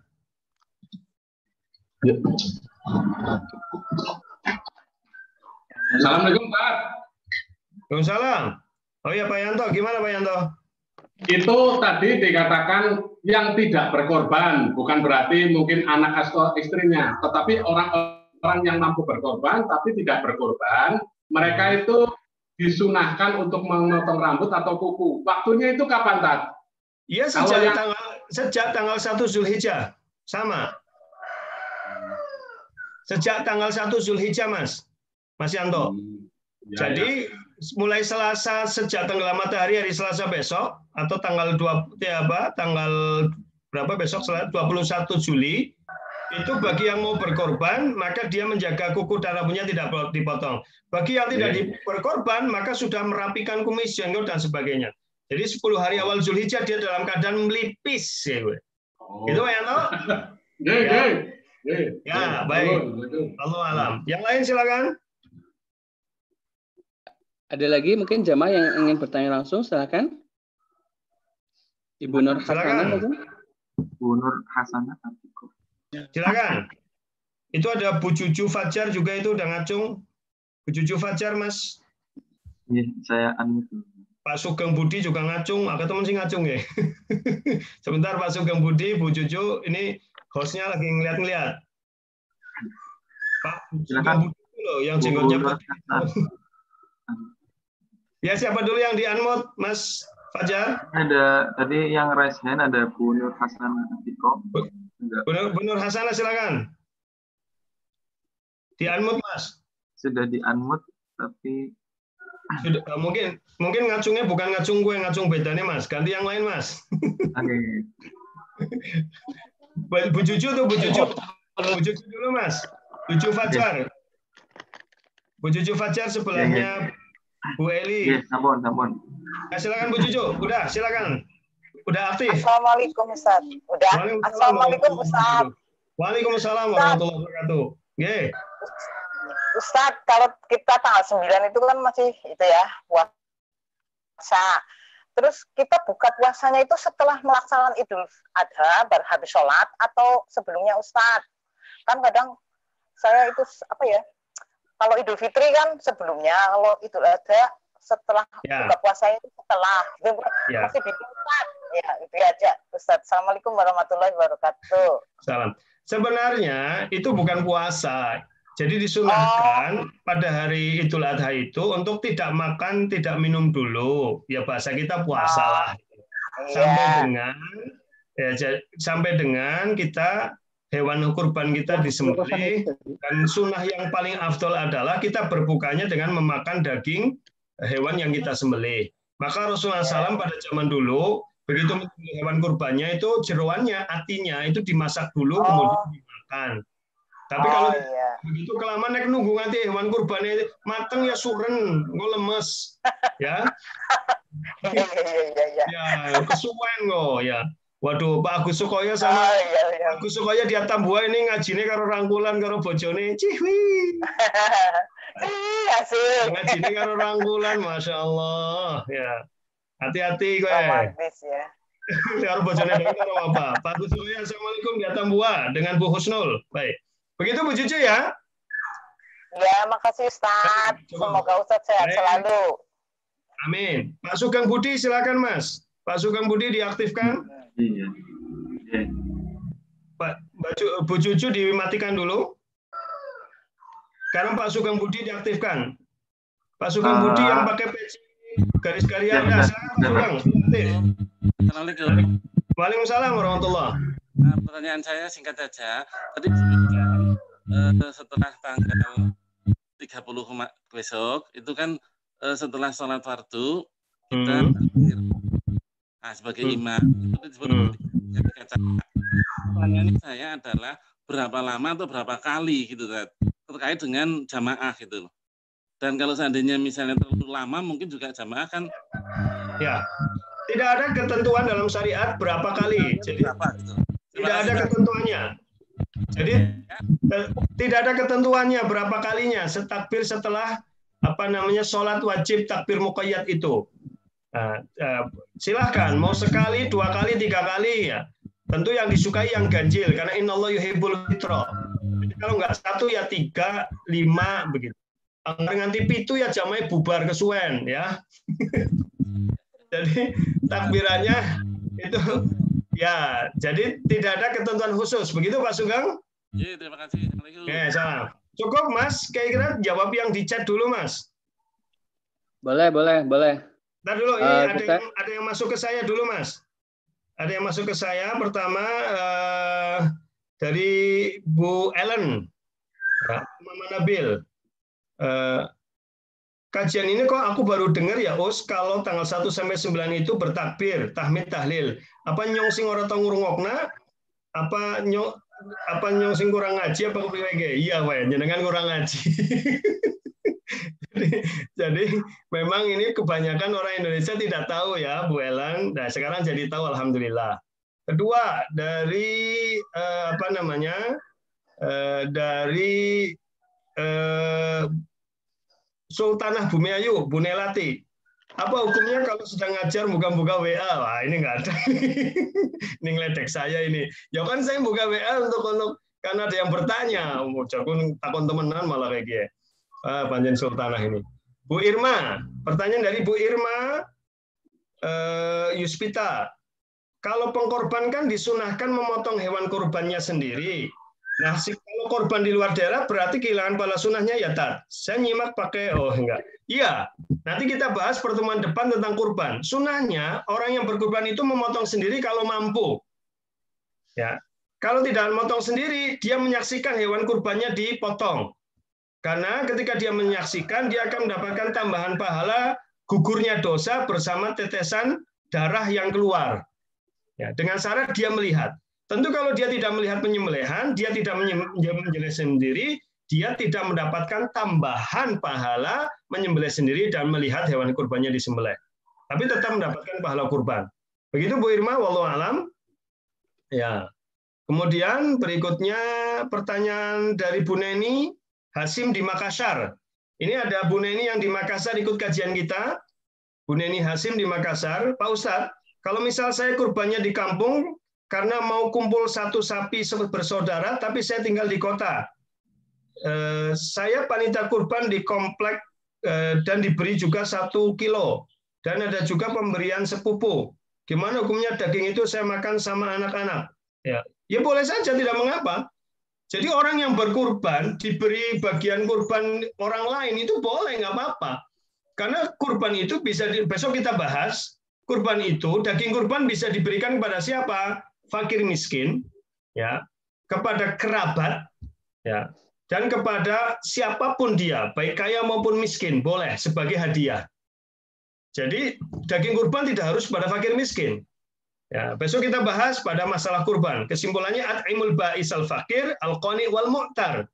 Al-ba'is al-fakir, berilah makan pada fakulu minha, makanlah sebagian daripadanya. Jadi orang yang berkorban boleh memakan daging kurbannya sendiri. Wa'timul ba'is al-fakir, dan berilah kepada orang yang fakir dan miskin yang membutuhkan. Dalam ayat yang lain, fakulu minha, makanlah kurban itu, wa'timul qani wal mu'tar, berilah makan pada orang yang minta-minta maupun tidak meminta-minta. Jadi kalau ada orang yang minta-minta, boleh dikasih. Orang yang tidak minta-minta, dikasih. Termasuk kerabat, orang kaya, silakan boleh. Jadi kalau misalkan Bu Eli sudah kurban, ya, kemudian dapat bagian daging kurban, boleh. Dari orang lain, nggak masalah. Gitu ya. Begitu Bu Neni di Makassar, apa kabar? Makassar sekarang udah jam 8 siang kali ya, Bu Neni ya. Ya, termasuk di Atambua mungkin udah siang, udah jam 8. Begitu, ada lagi Mas, silakan. Ini yang dicek sudah habis. Ya. Baik. Iya. Ustadz, ini ada private chat di grup di admin. Bismillah. Assalamualaikum warahmatullahi wabarakatuh, Ustadz. Waalaikumsalam warahmatullahi wabarakatuh. Dari Ibu Hasna, Ustadz. Ya. Pak Ustadz, kalau misal saya kurbannya di kampung karena mau kumpul sapi. Oh, ini sudah ya tadi ya? Ya, Bu Hasna itu Bu Neni Hasim. Oh, ya udah. Oh iya. Afan. Ya, itu berarti di Makassar. Baik. Yang lain? Ke chat Zoom aja. Bismillah. Ini pertama ada pertanyaan dari siapa nih ya? Assalamualaikum warahmatullahi wabarakatuh, Ustadz. Waalaikumsalam warahmatullahi wabarakatuh. Tentang puasa yang dimulai tanggal 1 Zulhijjah sampai 9 Zulhijjah, puasa Arafah bolehkah? Terima kasih. Ya boleh, tadi udah saya jelaskan. Jadi berpuasa tanggal 1 sampai 9 semuanya boleh, sebagaimana dilakukan oleh Umar. Kemudian di mayoritas harinya boleh, di beberapa hari tok boleh, tanggal 9-nya tok boleh, milih yang paling utama. Tidak puasa pun boleh, tapi rugi. Begitu ya? Baik. Tadi udah saya jelaskan. Yang lain? Pertanyaan kedua dari Pak Duyono. Bismillah. Assalamualaikum warahmatullahi wabarakatuh, Ustaz. Waalaikumsalam warahmatullahi wabarakatuh. Pertanyaan pertama, karena bulan Zulqa'dah termasuk salah satu bulan mulia, maka amalan-amalan apa yang utama? Pertanyaan kedua. Ya, sebentar. Yang pertanyaan pertama, amalan yang utama tadi yang kita bahas. Ya, tadi yang kita bahas semuanya amalan utama, takbiran, kemudian puasa, kemudian menjaga kuku dan rambut bagi yang mau berkorban, dan sholat malam, semuanya juga utama. Gitu. Jadi apapun yang dilakukan di 10 hari awal Zulhijjah, itu adalah pahalanya besar di sisi Allah Ta'ala. Jangankan di 10 hari awal Zulhijjah, di semua bulan haram, Zulqa'dah, Zulhijjah, Muharram, dan Rajab pahalanya besar. Paling besar di 10 hari awal bulan Zulhijjah. Wallahu alam. Itu Mas. Yang kedua, pertanyaan kedua. Pertanyaan kedua, telah dijelaskan sebelumnya bahwa untuk waktu mengumandangkan takbir menjelang Idul Adha adalah pada subuh pada tanggal 9 Zulhijjah. Mengapa tidak pada maghrib pas penggantian tanggal bulan Komariah, Ustaz? Iya, ya kalau bicara mengapa, ibadah itu tidak semuanya bisa dijawab dengan mengapa. Karena ibadah itu tauqifi, ibadah itu berdasarkan tuntunan. Jadi tuntunan itu dari Rasulullah yang kemudian dilakukan para sahabat atau sesuatu yang sudah biasa dilakukan di zaman Rasulullah oleh para sahabat menjadi athar kebiasaan para sahabat. Maka kita mengikuti begitu karena dalam beberapa riwayat yang ada, dari yang tadi saya baca dari riwayat Ibnu Umar, Ibnu Abbas, Ali bin Abi Thalib, Umar bin Khattab, semuanya mereka melakukan takbir muqayyad ya, sejak subuh hari Arafah begitu. Karena memang sunahnya begitu sesuai tuntunan. Kita saja yang selama ini mungkin ilmunya turuk ini, nutur kaki ini, kur jere-jere tok, akhirnya takbirannya pada maghrib malam Idul Adha tok. Padahal itu tidak ada dalil yang bersifat khusus tentang masalah itu. Bahkan takbiran mutlak dimulai dari tanggal 1 Zulhijjah dan takbiran muqayyad pada 9 pada tanggal 9 Zulhijjah. Begitu Mas? Ada lagi? Ya. Ya, ini masih banyak sekali pertanyaan Ustaz, mungkin bisa kita lebih singkat saja. Ini pertanyaan berikutnya dari Pak Yatiman. Assalamualaikum Ustaz. Waalaikumsalam warahmatullahi wabarakatuh. Ya. Tertarik dengan sholat yang mengulang lagi Ustaz. Pertanyaan saya, bagaimana di saat hari raya Id terjadi dua waktu karena dua organisasi yang berbeda, hari A dan hari B. Karena diminta warga hari A untuk khutbah dan imam, dan hari kedua juga begitu. Bisakah dua kali melakukannya, Ustaz? Ya, itulah karena memang perbedaan dalam metode penentuan. Kan ada 3 metode, ada ruqyah, ya, ada ruqyah bil ain, bil fi'li, melihat dengan mata, dan ini sekarang sudah hampir tidak mungkin. Ya, kemudian yang karena memang sulit dilihat, ya, di Indonesia itu daerahnya sering mendung, ada namanya refraksi dari cahaya matahari dan juga pengembunan dari laut sehingga menghalangi pandangan. Ya, dan sekarang juga tidak mungkin, ya bukan tidak mungkin, sulit sekali melihat secara langsung, tetap harus menggunakan alat. Dan ketika mau melihat juga pasti menggunakan hisab. Yang kedua hisab, yang ketiga adalah dengan penyempurnaan 30 hari. Jadi karena ada berbeda-beda itu, kemudian terjadi perbedaan. Ya maka kalau perbedaan, bagaimana? Ya orang harusnya dia ya komitmen. Kalau dia memang mengikuti salah satu ormas, ya dia cukup sekali khotbahnya, tidak dua-duanya khotbah. Nah itu jadi kalau dia yang misalkan berkeyakinan badannya ngesuk, ya dia khotbah yang besok. Kalau badannya yang lusa, dia meyakini yang lusa, ya khotbahnya yang lusa. Jangan dua-duanya. Kemaruk ini namanya, ya itu salah satu aja, itu ya. Jadi salah satu aja, tidak dua-duanya, ya. Itu namanya tidak tertib organisasi juga kalau seperti itu. Jadi tidak jelas dia mengambil paham yang mana, nganangannya oleh. Ya. Gitu ya. Begitu Mas. Ada lagi? Ya. Sebentar nih Mas, dari Pak Irawati. Ya. Pak Irawati ini bertanya, Irawati SA SDA BM ini dari Pak Irawati. Ini jamaah KBH juga. Bagaimana korban bayar lewat organisasi nasional? Boleh, nggak ada masalah, gitu ya. Jadi korban lewat organisasi nasional boleh, tidak masalah, gitu ya. Kemudian pertanyaan dari Pak Ali Rohman ini sambil nyetir ke Jogja sempat takon juga ini. Bagaimana penyembelihan disiarkan daring yang kurban tidak langsung datang tapi bisa menyaksikan? Wah, jadi kalau kurban disiarkan daring, ya tentu berbeda dengan melihat langsung. Wallahu alam, tetapi tujuan orang berkorban melihat langsung, dia akan mendapatkan pahala tambahan dan juga mungkin ada nuansa yang lain. Jadi kalau dengan daring, ya mungkin berbeda ya. Wallahu alam gitu ya. Sama Rasul belum ada daring soalnya. Wallahu alam. Tetapi kalau lihat dari dalilnya, melihat langsung. Ketika Rasulullah SAW bersabda kepada Fatimah, ya Fatimah, kumili udhiyatik fashhadiha. Wahai Fatimah, hadiri penyembelih hewan kurbanmu, saksikan. Karena hewan kurban itu akan mohon kepada Allah ampunan untukmu sampai dengan tetesan darah terakhir yang dari tubuhnya. Itu sabda Rasulullah SAW. Nanti kita bahas pada pertemuan depan. Baik, Mas Sion, yang lain? Ya, Ya, pertanyaan berikutnya ini kita ambil dari YouTube, Ustadz. Bismillah. Assalamualaikum warahmatullahi wabarakatuh. Waalaikumsalam warahmatullahi wabarakatuh.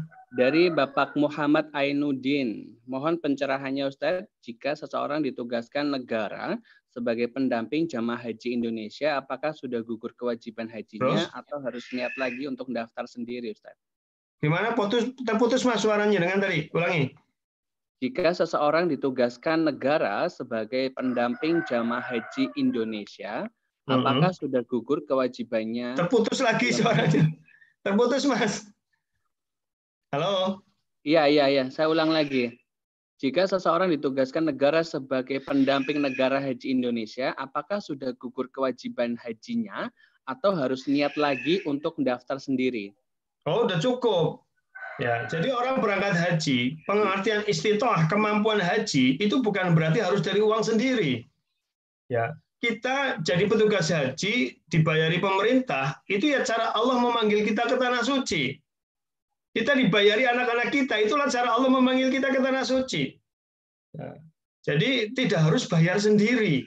Jadi namanya Allah memampukan kita untuk berangkat, itu tidak harus dari hasil kita kerja secara langsung. Bisa jadi dari hasil kerja tidak langsung. Misalkan ada seseorang tekun belajar agama sehingga dia menjadi seorang ulama, karena itu kemudian dia disuruh bimbing haji, dia berangkat digratisi. Misalkan gitu.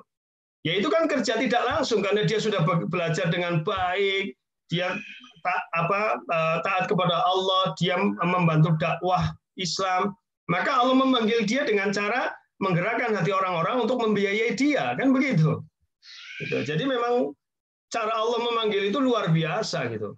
Ya, cara Allah. Ada juga yang sore-sore dia sudah lama pengen berangkat haji karena kangen, dia karena pernah haji tahun 97, nah, tahun 2000-an 2002 itu dia lama nggak haji. Dia biasanya pulang kantor jam 2. Ini kisah nyata ya, kisah nyata, Pak. Ya, demi Allah ini kisah nyata saya ceritakan.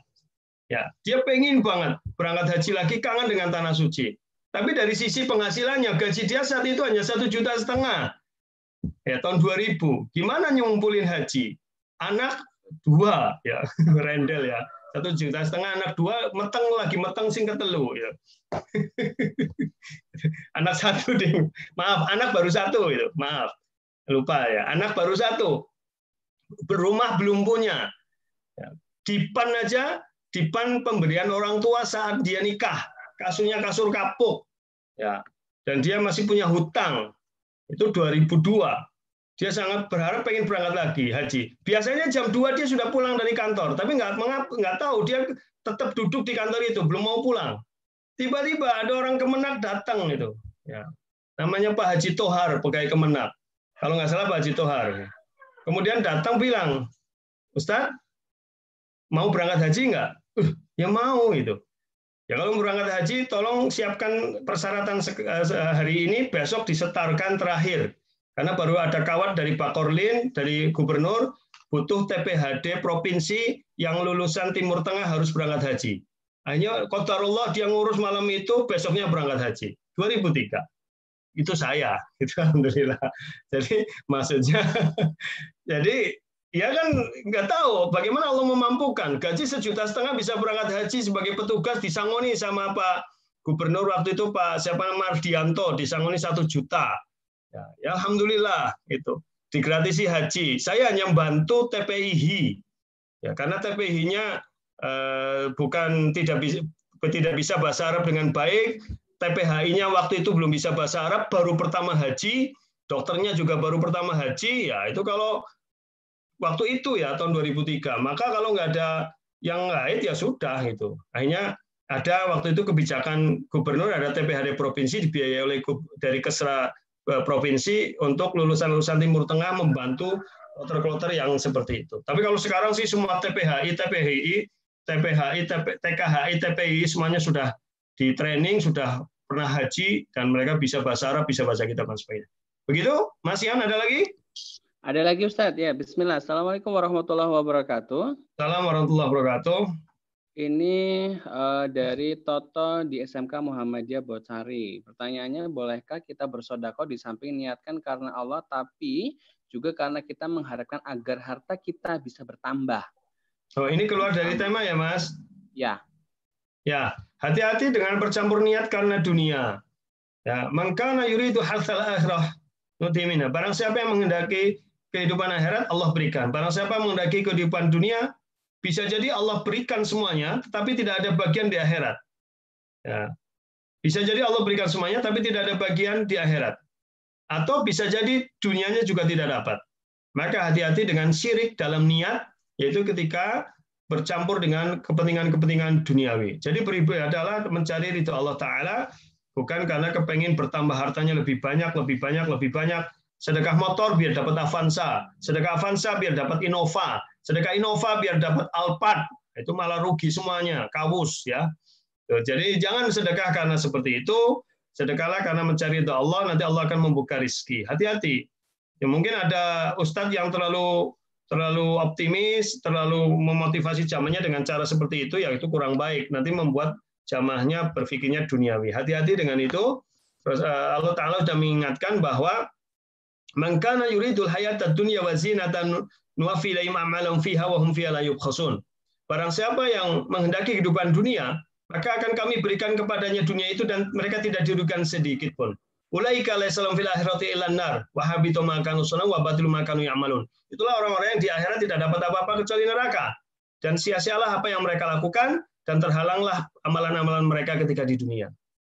Ya, jadi peringatan dari Allah sudah jelas, itu di dalam Al-Qur'an surat Hud ayat 15-16. Surat Hud ayat 15-16. Demikian Mas Yon, yang lain? Ya. Berikutnya dari Ibu Eli Esville. Ini bertanya, ada 2 pertanyaan, tapi saya pilih yang sesuai dengan tema saja. Bagaimana kalau kita melakukan sekaligus, yaitu kurban dan akikah? Gimana hukumnya, Ustaz? Itu namanya orang pelit. Karena pahala siji, ibadah satu kena ngokape. Nanti kalau begitu, bagaimana kalau saya bayar buat niatnya buat sedekah, nyor utang sekalian karo sedekah gitu. Jadi zakat nyaur utang karo sedekah ya nggak bisa gitu ya. jadi itu 2 hal yang berbeda. Akikoh itu disunahkan ketika untuk orang tuanya. 1. Kedua karena ada kelahiran. Ketiga, afdolnya pada hari ke-7 kelahiran. Dan sampai batas balik para ulama berpendapat begitu, 7 kelipatannya 7, 14, 21 sampai balik. Kalau anak sudah balik, sudah tidak ada sunnah akikoh. Hadis akikoh, Rasulullah akikoh ketika dewasa, riwayat Imam Bazzar dengan riwayat Baihaqi itu hadisnya palsu, tidak benar. Hadisnya lemah. Jadi akikoh ketika dewasa tidak benar. Jadi cukup kurban saja, tidak perlu ada akikoh. Akikoh yang sudah lalu sudah lewat, ya artinya karena itu sunnah, ya mudah-mudahan anaknya tetap mendapatkan syafaat dari Rasulullah SAW. Allahu a'lam bishawab. Ada yang lain? Ada lagi, ini mungkin bisa jadi pertanyaan terakhir kali ya Ustaz ya, karena sudah jam 7. Ini dari Redmi, ini HP ya, Redmi. Assalamualaikum warahmatullahi wabarakatuh Ustaz. Assalamualaikum warahmatullahi wabarakatuh. Bagaimana hukum arisan kurban apabila iuran arisannya belum lunas atau sama halnya masih hutang? Apakah ibadah penyembelihan kurban tersebut sah dan berpahala? Matur nuwun. Assalamualaikum warahmatullahi wabarakatuh. Pendapat para ulama, kurban dengan hutang boleh apabila dia mampu. Jadi para ulama menjelaskan bahwa, termasuk Imam Abu Hanifah kalau tidak salah menjelaskan, ukuran orang mampu berkurban itu apa? Orang yang pada hari itu punya harta untuk membeli hewan kurban. Punya harta untuk membeli hewan kurban. Harta itu tidak harus uang. Bisa jadi dia uang nggak punya, tapi rumah punya, tanah punya, motor punya, ya, kasure guhdo, ya, American lady, gitu, kudunge robani, ya, kemudian tase coach, ya, itu larang-larang kabeh gue, tapi duit kas nggak punya, maka dia sudah terkena sunnah kurban, ya, motornya telu, pite Brompton, sing gold. Nah, kurang apa maning? Kalau enggak Pacific Splendid 7,0 Norris 2.8 ya, atau Ecosmo. Mau Peter harga 6 juta, 4 juta, tapi orang ada duit cash. Gitu. Ya itu udah punya harta. Ya, jadi pemahaman memiliki harta itu tidak harus uang gitu. Uang nggak punya, tapi rumah punya, tanah punya. baju abrek-abrek, kudungnya larang-larang, ya kan? Tasnya larang, ya udah, motor punya, pit punya, itu udah harta. Maka kalau begitu dia hutang dulu boleh karena belum punya uang cash, artinya dia sebenarnya mampu, sehingga suatu saat dia lunasi. Ya sudah, sah insya Allah. Tapi dia masih punya tanggungan harus segera dilunasi. Begitu. Wallahu a'lam bishawab. Jadi hutang kurban dengan hutang boleh. Ya, tetapi harus dia betul-betul menjaga supaya benar-benar mampu melunasi hutang itu. Kalau tidak lunas ya hutangnya kepada Allah masih ada. Begitu ya. Jadi sekarang ada kurban arisan, boleh saja kurban arisan asal yang arisan itu memang betul-betul mampu untuk membayarnya, cuma memang dia tidak punya uang cash sebanyak itu sehingga harus arisan dulu, ya maka boleh saja nggak ada masalah. Tapi yang terbaik itu tabungan lah. Kalau sekarang kurban anggaplah 3 juta, kalau dia tambua itu cuma 1,5, konta 10 juta ya Pak Gus Yuswoyo, 1,5 itu domba sing wis gede gue, ya 3 juta lah. Berarti kalau sebulan kita nabung 250 lah insya Allah. Kalau sebulan kita nabung 250, maka setahun sudah terkumpul berapa? 3 juta. Ya, kalau 250 sebulan berarti sehari hanya berapa itu? Ya, nggak sampai 10.000, sehari hanya 7.000. Berarti yang biasa tuku gorengan ya itu sik aja tuku gorengan lah, disimpan disit kue gorengannya. Apalagi yang biasa udut, ora usah udut disit, kecut ya ora apa. Ya, nek lambene kecut ya dicocoki tempe bosok bae ora apa-apa. Men mari sisan golek udut ya. Nek orang ngemu kae, ngemu sorbet apa-apa ya kan. Pada pahit tembok, udut ya pahit, serbet ya pahit, pengen lagi ya oleh si gula sidik mantan asin soke uyah. Ini tukang udut gue. Bangetan nganti udut orang korban. Ya. Padahal udut gue sewulan tong pira. Ya, setahun habis berapa. Begitu wallahu alam sudah siang, saya mau ada musdamui jam 8. Mudah-mudahan bermanfaat. Mohon maaf bila ada kata-kata yang orang berkenan. Insya Allah ahad depan kita lanjutkan tentang fikih kurban, sholat Idul Adha dan kurban. Gitu ya. Ahad depan insya Allah. Demikian, terima kasih Mas Ion, tim FK, Mas Fajar, dan semuanya. Selamat pagi, Assalamualaikum Pak Agus Sukoyo di Atambua, Bu Neni di Makassar, dan teman-teman lain yang saya tidak bisa sebut satu persatu, ini banyak dari luar kota, bahkan dari luar pulau, ya mudah-mudahan kita bisa terjalin silaturahmi dalam kajian ini. Aku lu kali hada wa astaghfirullah rabbana fanfa'na bima 'allamtana subhanakallahumma bihamdik asyhadu an la ilaha illa anta astaghfiruka wa atubu ilaik. Insyaallah materi akan saya sampaikan pada pertemuan terakhir, materi akan saya share. Assalamualaikum warahmatullahi wabarakatuh. Waalaikumsalam warahmatullahi wabarakatuh. Syukron jazakallahu khairan untuk Ustaz Mitra Gaya Mansuri yang telah meluangkan waktunya untuk memberikan materi pada kajian ngapak di hari Ahad ini. Semoga kita dapat bisa mendapatkan hikmah dari materi tersebut dan semakin meningkatkan keimanan kita dan semakin berhati-hati dalam beramal apalagi di bulan Zulhijjah kelak. Amin. Bapak Ibu yang senantiasa dirahmati Allah Subhanahu wa taala, kami ingatkan kembali bahwa kajian ngapak ini kita adakan setiap hari Ahad pada salat subuh sekitar jam 5.15 sampai kurang lebih jam 6:30. Dan kami juga membuka kesempatan bagi Bapak Ibu yang ingin berpartisipasi dalam kajian ngapak atau dakwah kami bisa melakukan transfer donasi ke Bank Muamalat rekening 56300002175. Sekali lagi di Bank Muamalat rekening 56300002175 atas nama Masjid Fastabiqul Khairat. Kemudian bila telah transfer untuk konfirmasi ke nomor 081215163414. Dari kami tim Mahat Fastabiqul Khairat menyampaikan jazakumullahu khairan. Mohon maaf sekali apabila ada hal-hal yang kurang berkenan dan kita berjumpa lagi di pekan depan insyaallah. Rabbana fanfa'na bima 'allamtana subhanakallahumma wa bihamdika asyhadu alla ilaha illa anta astaghfiruka wa atubu ilaik. Wassalamualaikum warahmatullahi wabarakatuh. Waalaikumsalam warahmatullahi wabarakatuh. Sampai jumpa hari depan insya Allah. Ya, insya Allah kita ngaji lanjut lagi. Salam warahmatullahi.